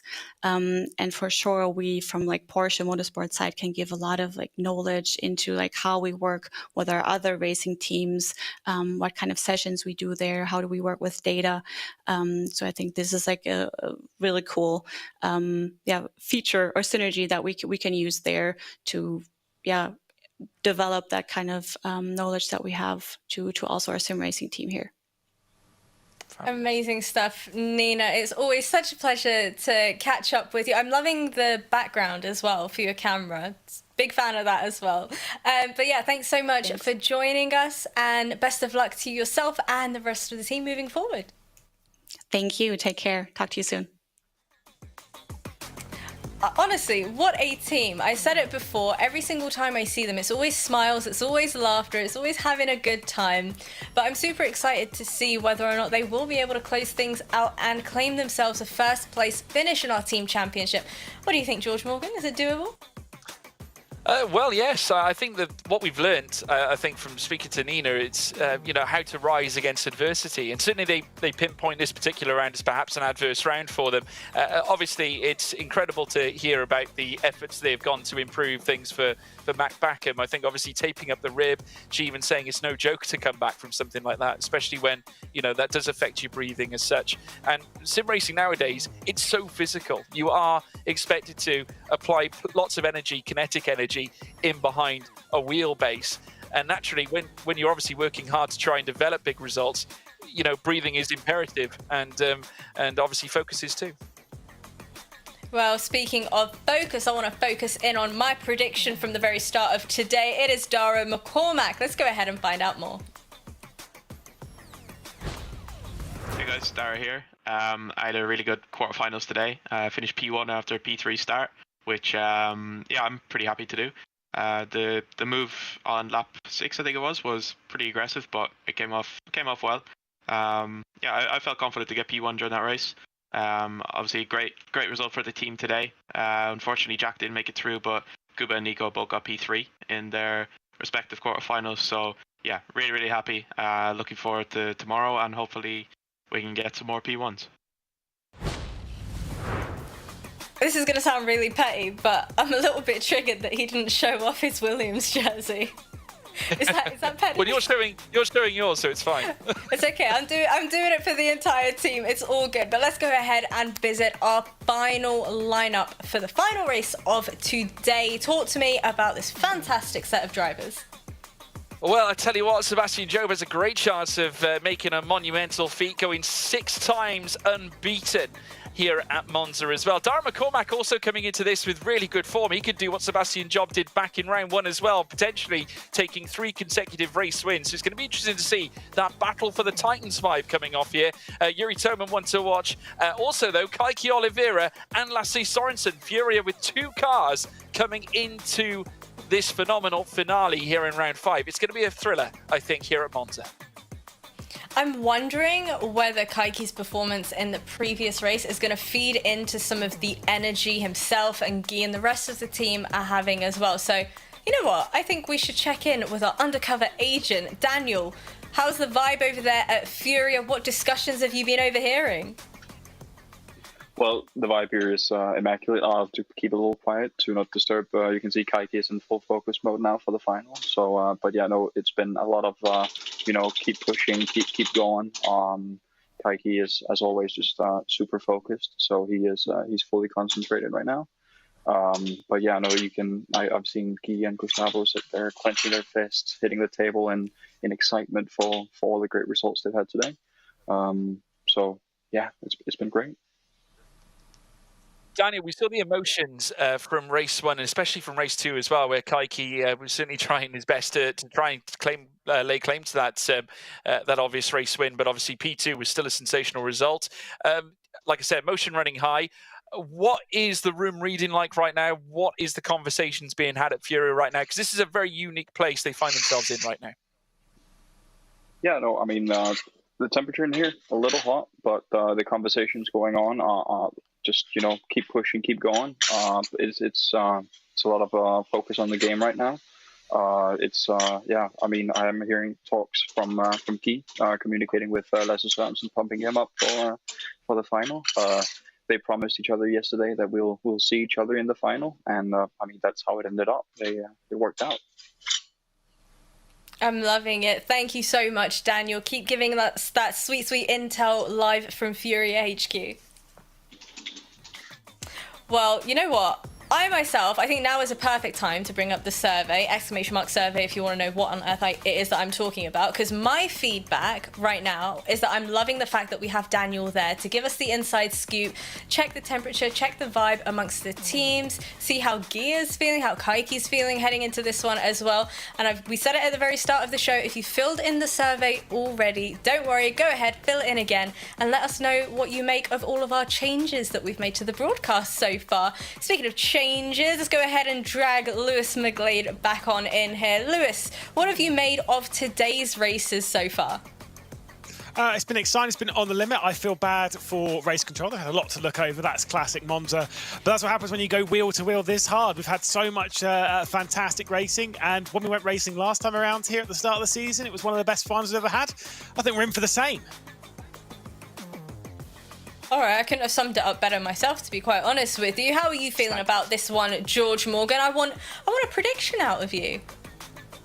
Goodness me, you put me on the spot here. Naturally, though, look, hey, listen, we have got a fine feast ahead of us here. And I tell you what, so many storylines to take into account, because we've got two drivers, effectively, that have taken 2 race wins tonight in both quarterfinal and semi-final action. Take a look at Dara McCormack, has a great chance of doing the treble, as does, of course, Sebastian Job, who's not only going for a treble, he's going for 6 running here at Monza, and what a way to do it that would be. McCormack focused as ever. He has a great chance tonight. I'm actually going to back a Furia car. I'm going to go Kiki Oliva. I quite liked what I saw earlier on tonight. I like that. I didn't go for G2 because you may think G2, but I am G2 apparently. You bleed so I'm going for Sebastian Job. You're a real G, you're Lewis. Going for McCormack. A real G. Yeah, no, it's hard. It's hard to see now. I've got that shot on. I'm going G2. I'm going Sebastian Job. I have to say though, guys, when Nicodem ended up finishing last, it started off so good, and then I was a little bit heartbroken at one point during that race. But you know what? Enough out of me. It is over to the two of you with our grand finals for round number 5. Certainly. So we should be in for a good one. Hopefully it'll be good enough to convince you to be pulled away from Formula 1. Ugh, we're not talking about that. We're keeping our eyes focused on this ESL R1 qualifying coming up. George, do we need to see a record-breaking lap time for pole? It was set by Dane Warren earlier on today. Someone's got to beat it, surely.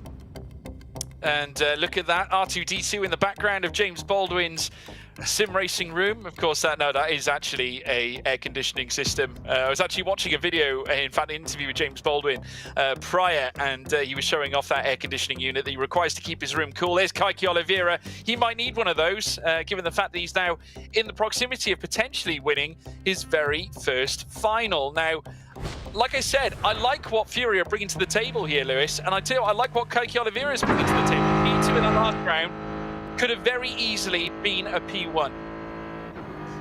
I've got to say, though, for Furia, they'll be disappointed they were having technical issues, that Lasse Sørensen had to leave to go home to race from home.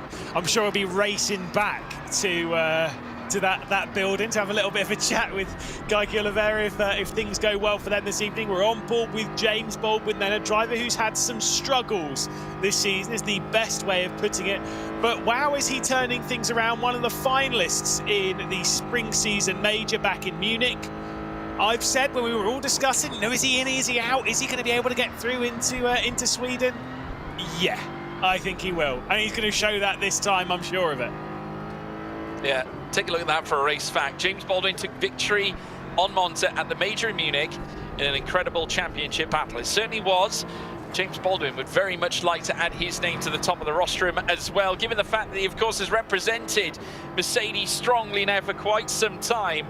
Of course, it has also enjoyed real-life GT3 racing action back in the British GT. A little shake of the head, though. I don't think he was overly impressed with that. I mean, the 34.8 in the first sector isn't necessarily ideal, Lewis. No, that's losing out a little bit. The second sector's okay compared to what we've seen out of some of the Mercs. Oh, I thought we had a slow down there. Just had a bit of a heart moment. Just taking a lot of that curb going through the final part. Of course, having won multiple times in ESL R1 has Baldwin. Only been on the podium once this season, and that was yesterday. He's been on the podium so many times prior to that. Had 5 victories in ESL R1 and many, many more podiums. Out through the final corner. He does not look pleased with that, but I think it might be a 0.1, 0.2, somewhere in that kind of vein. 0.1 it is, 46.173. I am expecting to see a very fast session here, and that will not be good enough. Of course, the fastest times have been around the 45.9s. That, of course, was seen in our very first qualifying session we had tonight in semi-final 1. James Baldwin looks very frustrated and a little bit fraught as well. Kevin Siggy now looking to try and land a big blow. Again, Baldwin questioning what could be wrong, is what he's saying. He can't quite find it. Kevin Siggy now across the line, goes fastest with a 46.140. Only 33 thousandths faster than Baldwin, however. Yeah, certainly so. Johan Harth wasn't pleased with his previous qualifying effort, despite actually not being too bad. He got his only pole position so far last time at Monza. That is actually a really good point. It was the first time I was seeing the Apex Racing team in the Mercedes outfit, in the Mercedes squad. They looked quite strong as a part of this car, but once again, shake of the head through the final corner. I'm not sure this time will be good enough to even challenge Siggy or Baldwin's. Across the line he'll go, and it will indeed be third. We're holding on to those 0.1s. Yeah, 34.742 in the first sector is okay for Darren McCormack. The 35.6 is also competitive. He's looking rapid, looking quick. Also in the Mercedes-AMG GT3. Look at the gaps, though. Currently at the top 3 that have set times, all of them within 57 thousandths of each other. Darren McCormack to bury them here at the outer point of sector 3. Comes across the line, goes fastest by 11 thousandths. Already covers his face with his hands. A 146.129, but it's not a 145, Lewis. Yeah, I mean, it might be the fastest, but he is disappointed with that, a 129. What is happening with some of these big drivers around Monza? You know, we expect to see such big lap time from like what we saw from Sebastian Job at the Circuit de Spa-Francorchamps. What will we see here from Kiki Oliva? Fresh off that pole position in the semi-finals. Darren McCormack in the bottom right on pole position. Cam having beaten out Kevin Siggy, James Baldwin and Johan Harth. Kiki Oliva as well to be added to that list. I don't think McCormack would have told you before this session, yeah, 129, you'll be hanging on to pole position over 4 drivers at the moment. Surely it can't stand.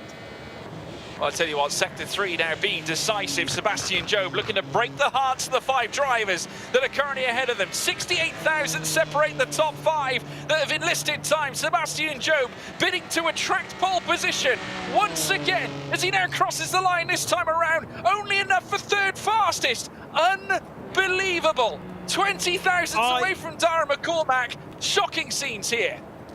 I can't believe what I'm seeing, mate. I genuinely can't believe what I'm seeing. Anyone can get pole position. Every single driver on this grid can set a 0.0. Quite a lot of them can set 45.9s. And we're seeing at the moment, the top is being held by a 46.1. I cannot believe what I'm seeing. Jamie Fluke, though, with some decent sectors, across the line for the Apex Racing team. And he's going to go on to pole position. A 1-1-0, so removing Darren McCormack. I think even Fluke can't believe what he's seeing. Well, it's still a 46.1. Jamie Fluke holding on to it. 7 drivers within 87 thousandths. Unbelievable. Jeffrey Riedfeld, who hasn't been coated in glory for a whole portion of this season so far, is now going to look to try and write his name at the top of the timing sheet. This is a great opportunity for Team Redline. They already have Kevin Siggy in 3rd fastest. He could be demoted if Riedfeld goes faster, but he can't. 56 thousandths off the top. 8 drivers now within 87 thousandths. And there's still 4 left to go. Sorensen, Tattler, Toman, Warren.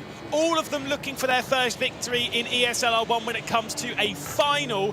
Lasse Sorensen looking to deliver here for the Furia team. He's not where the team are. He's not with Guy. He's not with Kiki Oliva. He's at home at the moment as he comes out towards the line, looking to try and beat the 46.1, maybe even to get within a 10th of a second. He's the first driver outside of a 10th from that pole position with still 3 left to go. Yeah, not an ideal run from Lasse Sorensen. Thomas Tattler looking to try and garner that same qualifying performance we have seen coming into this final. He has granted Heroic some of the best moments they have seen this season through his efforts here at Monza. And as you can see from the fact, yes, he grabbed his first pole of the season in the full season yesterday. And there's a great chance of perhaps doing the same again today, this time in the final, which can make all the difference. No, third fastest, 22 thousandths off the top. Just look at those deltas. Extraordinary. But surely one of these two's got to go and do it. Dane Warren has set a 45.9. It was a 9.62 in the semi-final earlier on. Let's see what Yuri Toman could do out through the final corner. We know RHD go really well around here. He's the alone driver for Romain Grosjean's squad. Through the final corner, he'll go up towards the line, and we do have a 0.0 onto the board. It's a 0.85 to break the deadlock. Jamie Fluke is removed. Well, it had to be coming, but this is a man who is stellar over a single lap. Dane Warren, who brought his best to the table earlier on tonight, already taking pole this top round of Monza earlier on in the semi-final. Now Dane Warren looks to do the same this time here in the final to take back-to-back pole positions. Dane Warren looking to give his best here for Porsche Coanda. Comes across the line, he takes it! The fastest man at 1:46.013. Take us through the grid, Lewis McGlade. Yeah.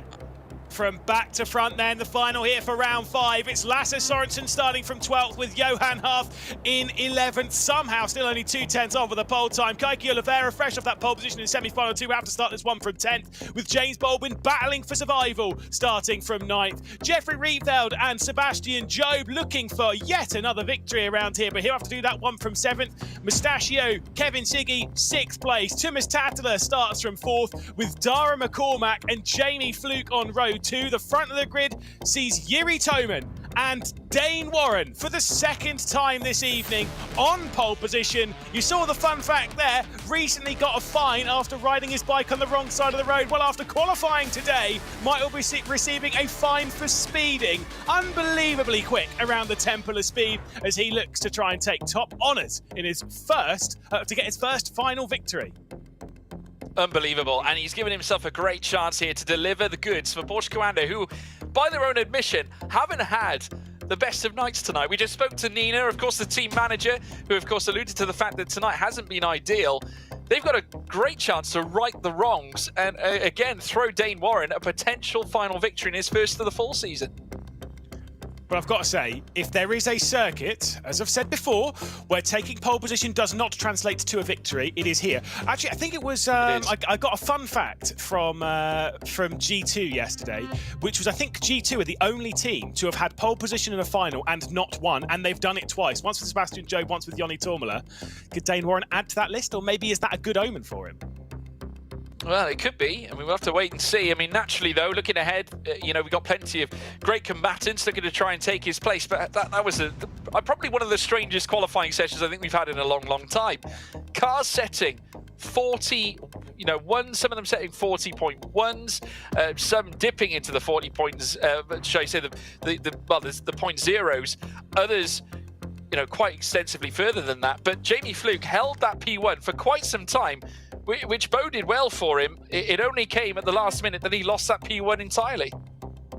Yeah, I think a lot of these drivers are sort of sat there looking, they've set a lap time which, by all accounts, is pretty not great for this kind of quality. I mean, it's still obviously better than, you know, 99.9% of sim racing can set. But for this level, it is disappointing. And, you know, in that sense, I think they'll be shocked with their positions. By the way, if you look at Jamie Fluke and look in the background, there's loads of track maps. I thought that was Jamie Fluke's rig. That's why I stuck those track maps to that wall. He's moved. I'm disgusted with the Apex Racing team. But maybe he'll win us over by taking a victory.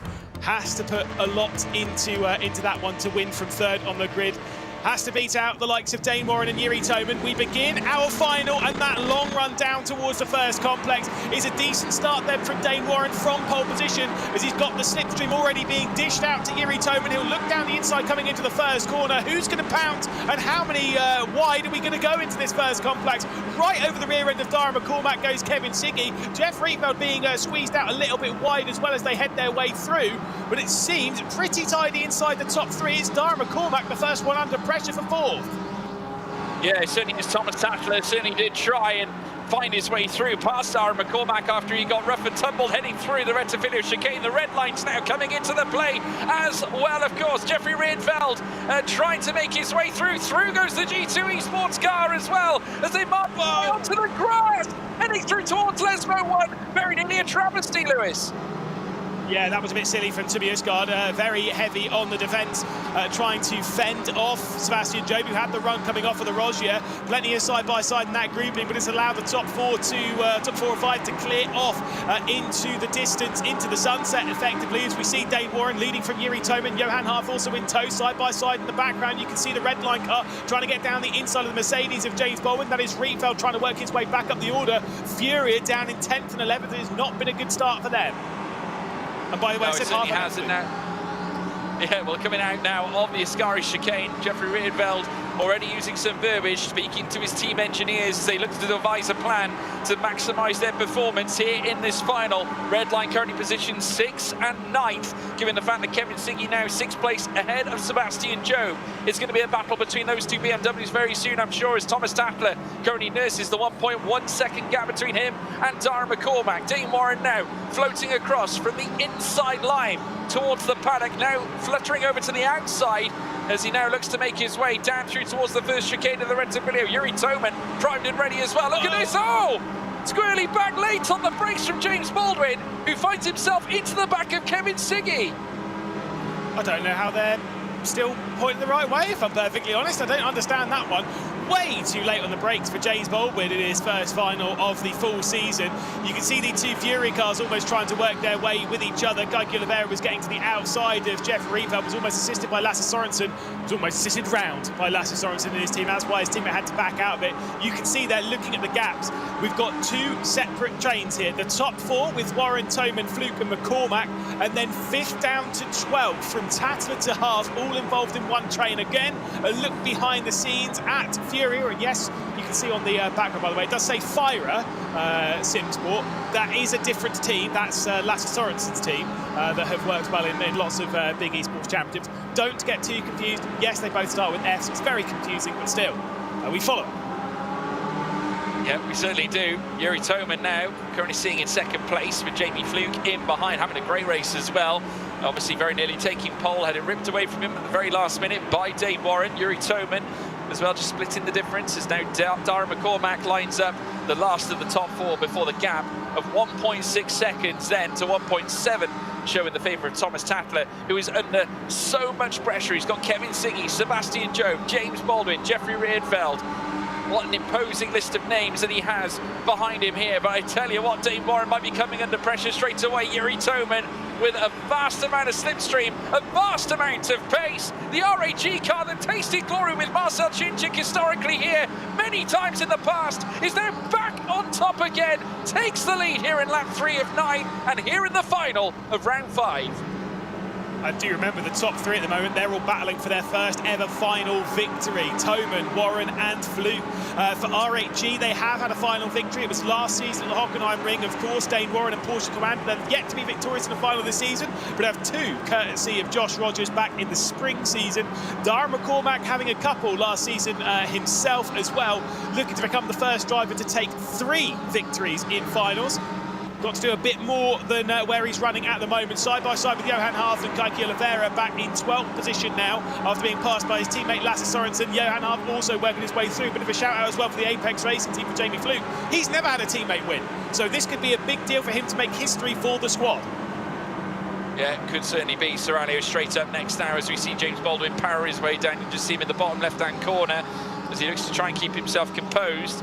He's obviously had to nurse some difficulties already throughout the start of this final, but still big points on the table here for Mercedes as he looks to try and give himself a potential spot in the top 24 to qualify for the major coming, well, towards the end of this full season, and it certainly is getting extreme. Look at the top end, it's still Toman out on top, bidding to become a race winner here for only the 3rd time this season. The last time he did it, round 3 at Hockenheim in the semi-final on that occasion, yet to take a final win this season as well.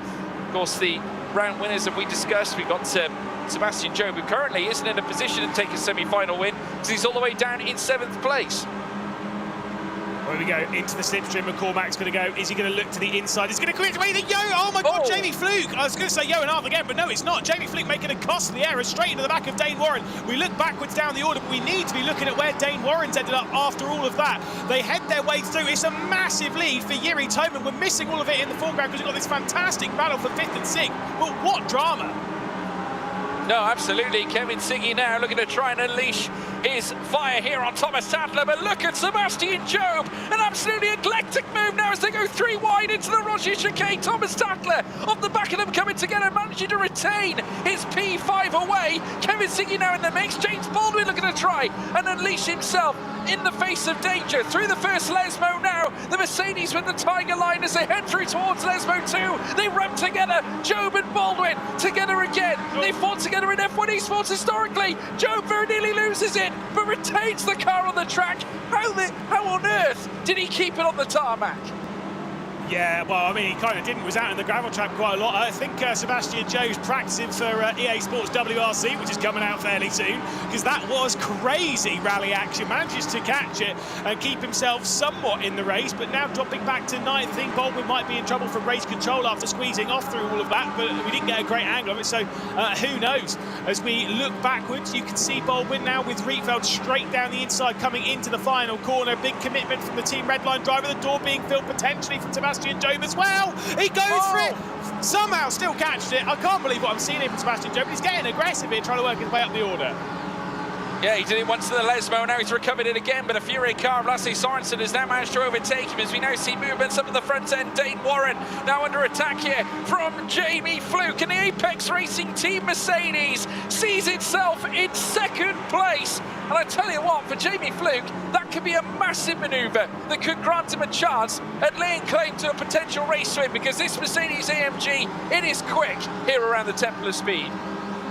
But what else is quick around here is RHG, and at the moment that is a big lead for Yuri Toman.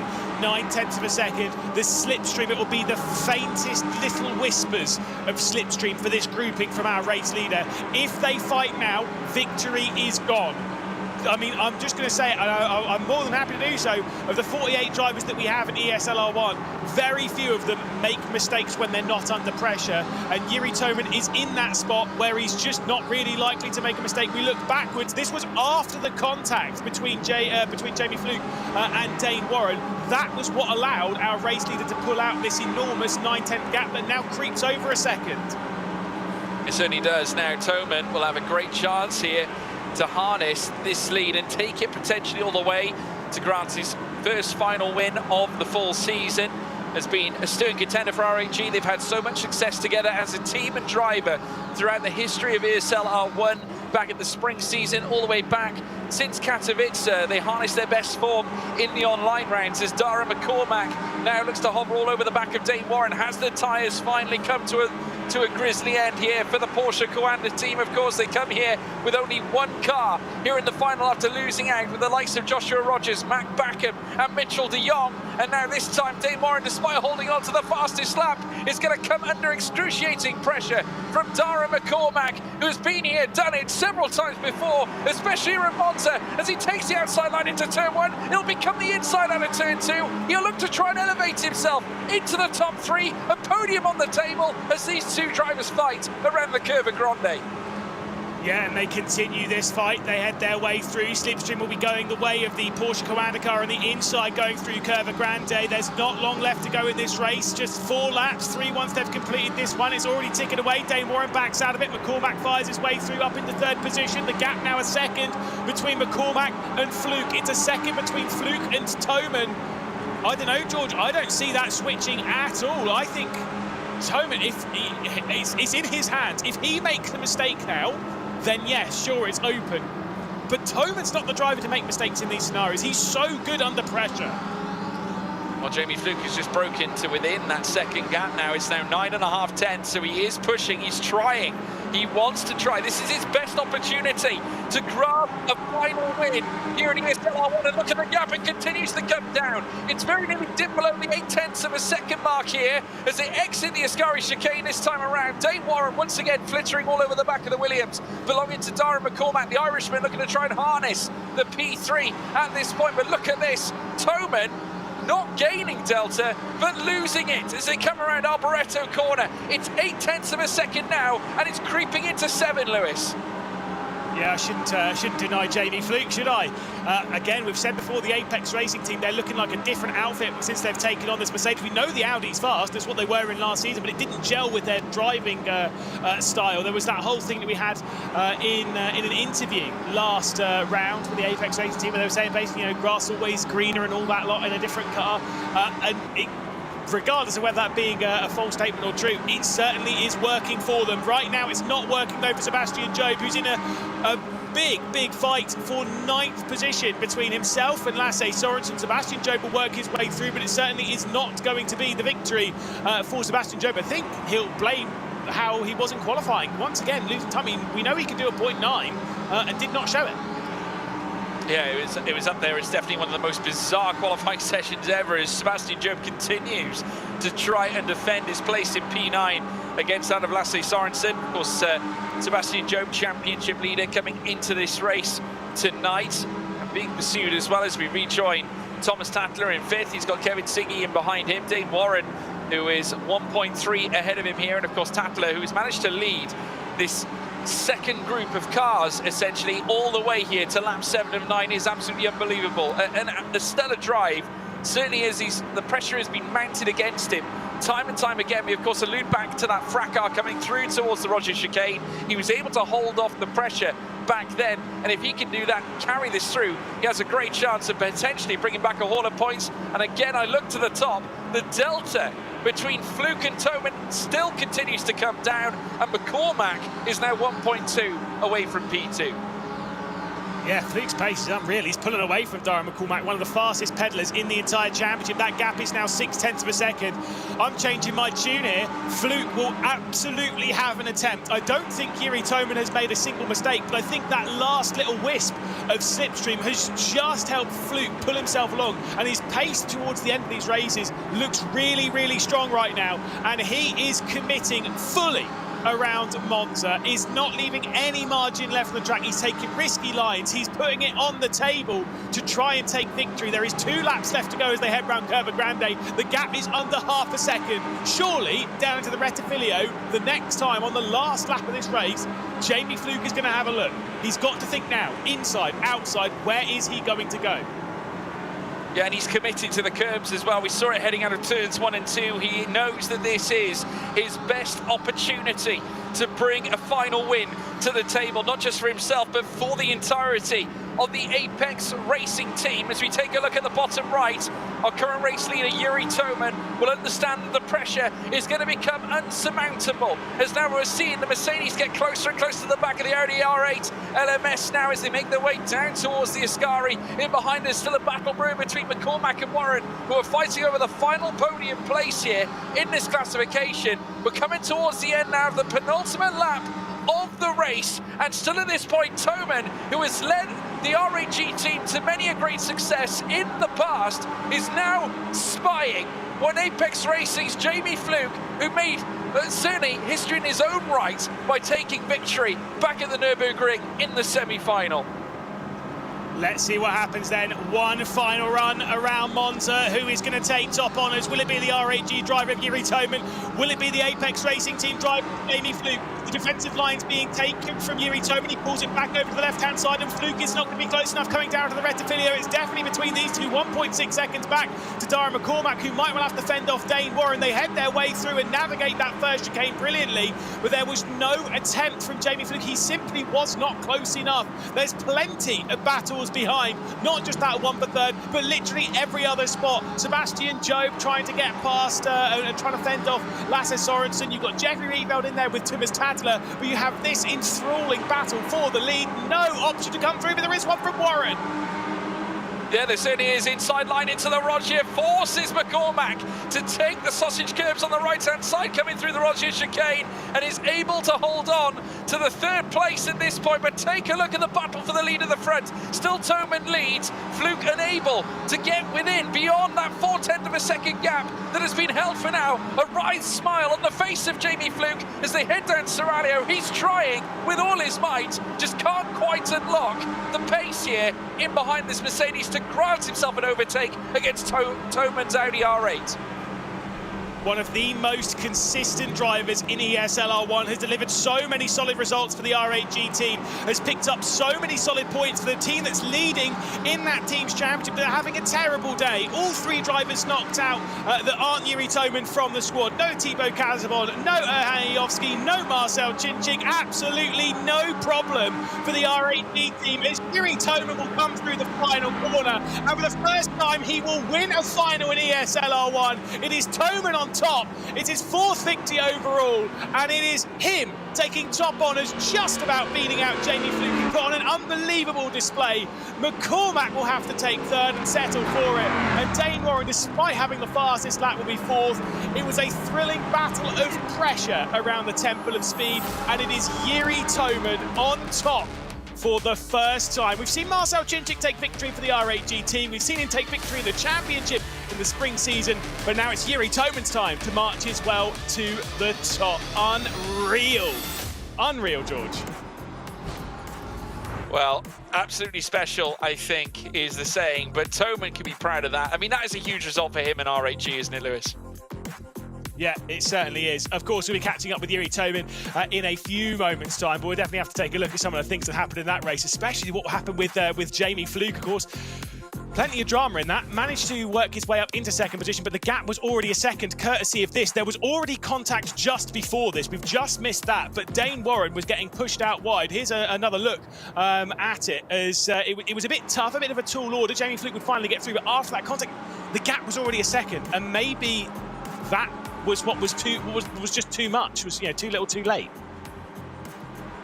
Yeah, absolutely. It was a very close affair. Obviously, it did galvanise Toman with that lead up at the front end. But I got to give credit here as well to Jamie Fluke for bringing that gap right back down, gave himself a chance at fighting it out towards the closing stages of the race. And it's not how you claim adversity, it's how you bounce back from it. And that is something that Jamie Fluke really did show. I'm really impressed with the pace we saw today, certainly in the closing stages of the race.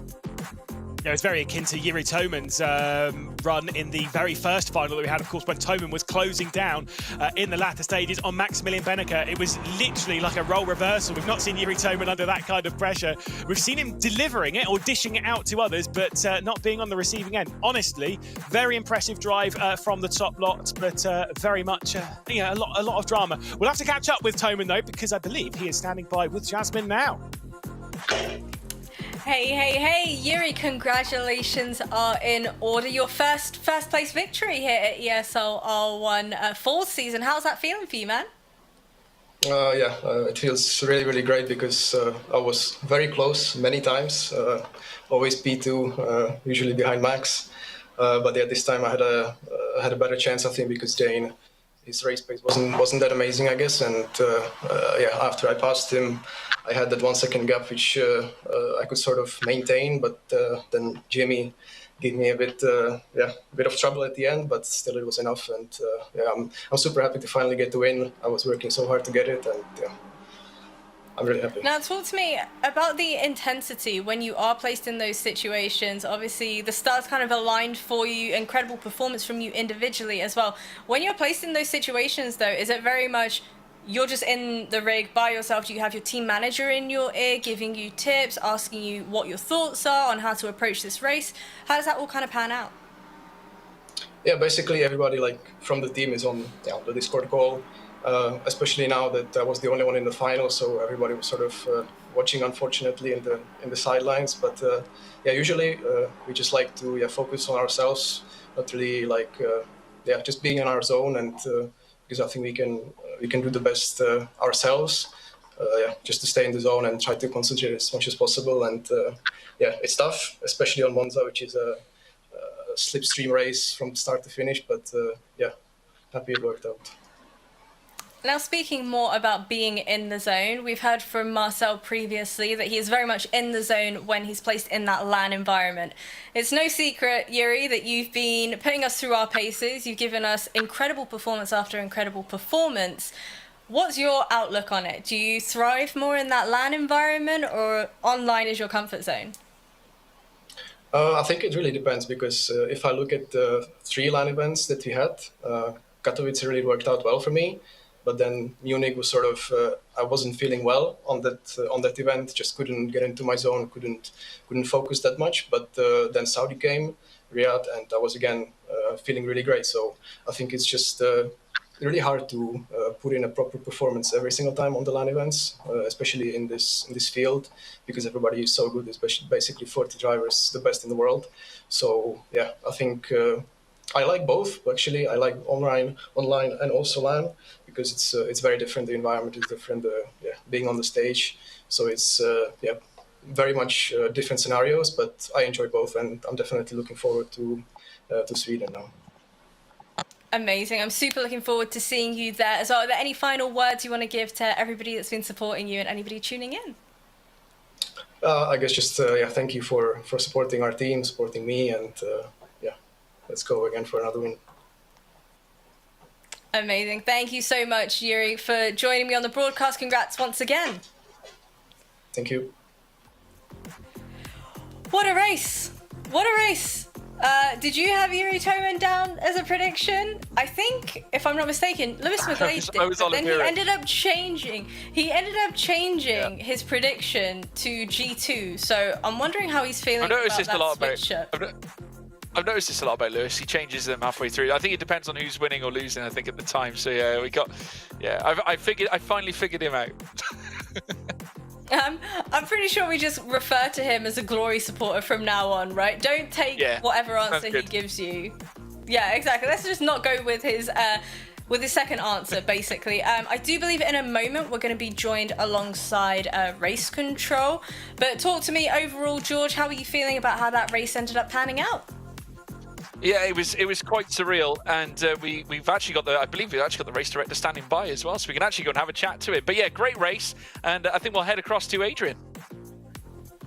Adrian, talk to me. How are you feeling about how that race went? Any penalties we're taking a look at here?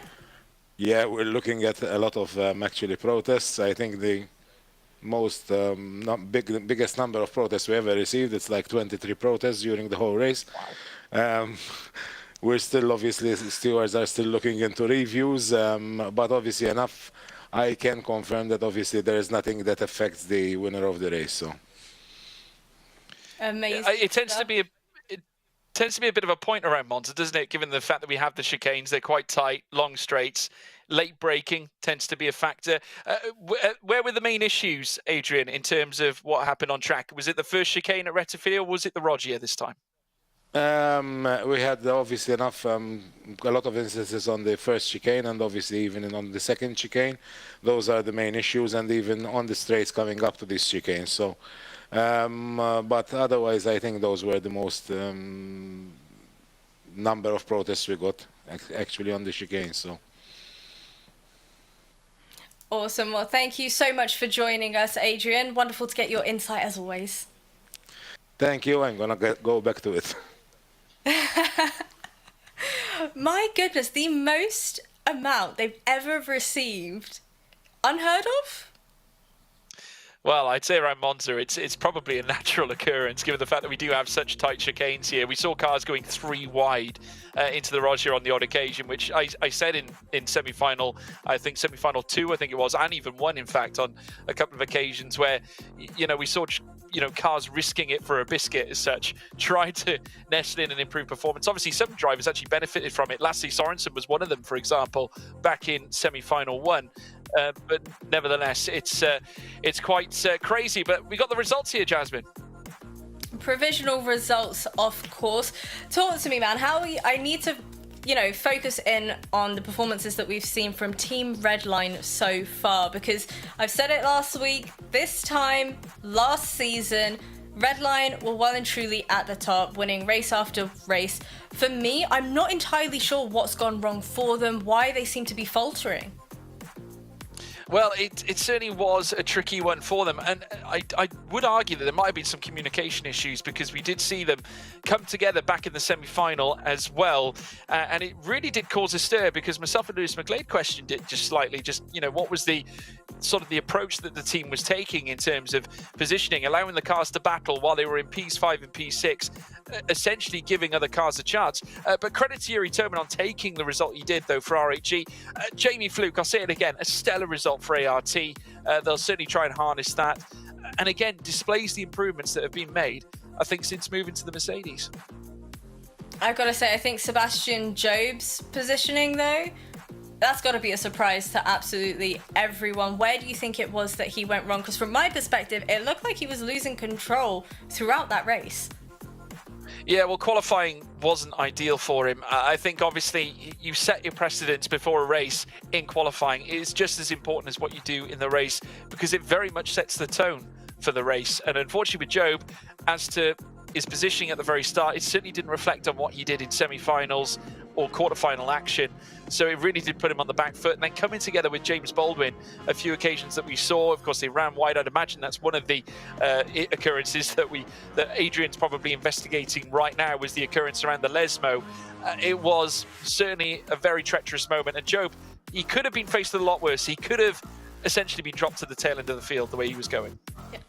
Not that it would have affected him much anyway, as we go ahead and take a look at our top 24 drivers so far. As you can see there, Sebastian Job is sitting pretty darn good at the very top of our driver championship. Yuri Toman in second, Dara McCormack in third. Do we see a world in which Marcel Chinchik can close it up once again for our drivers championship?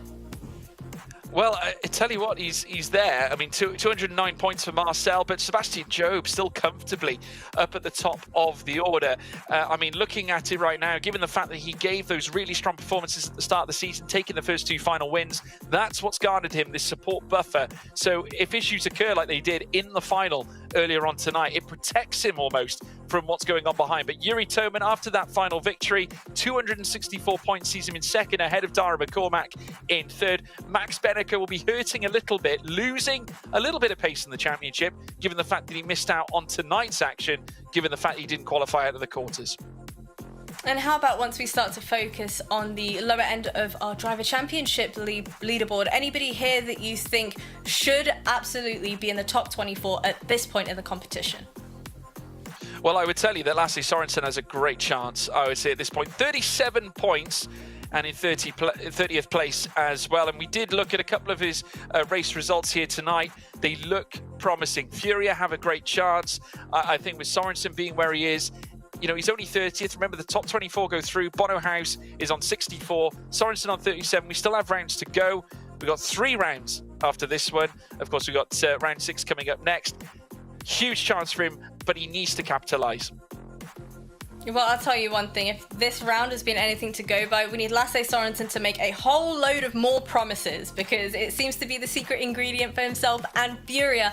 But as we take a look at our overall team championship standings, RAG are absolutely dominating the competition so far.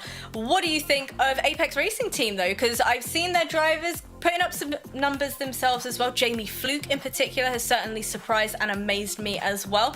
Do you think they have it in them to potentially make it into the top 3?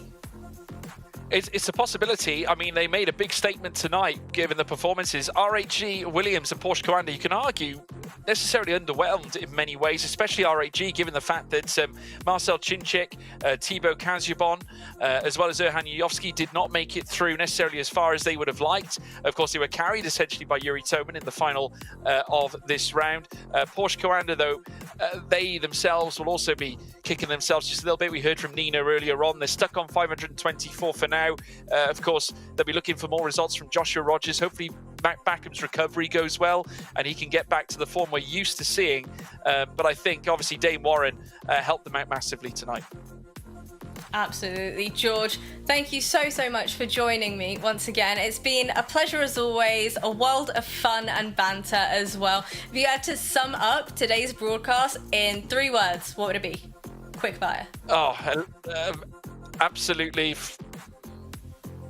Just electrifying. That's not 3 words. Electrifying. 3 words. 3 words. That's syllables. It's all right. I'll let you off with that one. It's fine. Another We're gonna go with reminder syllables for everybody.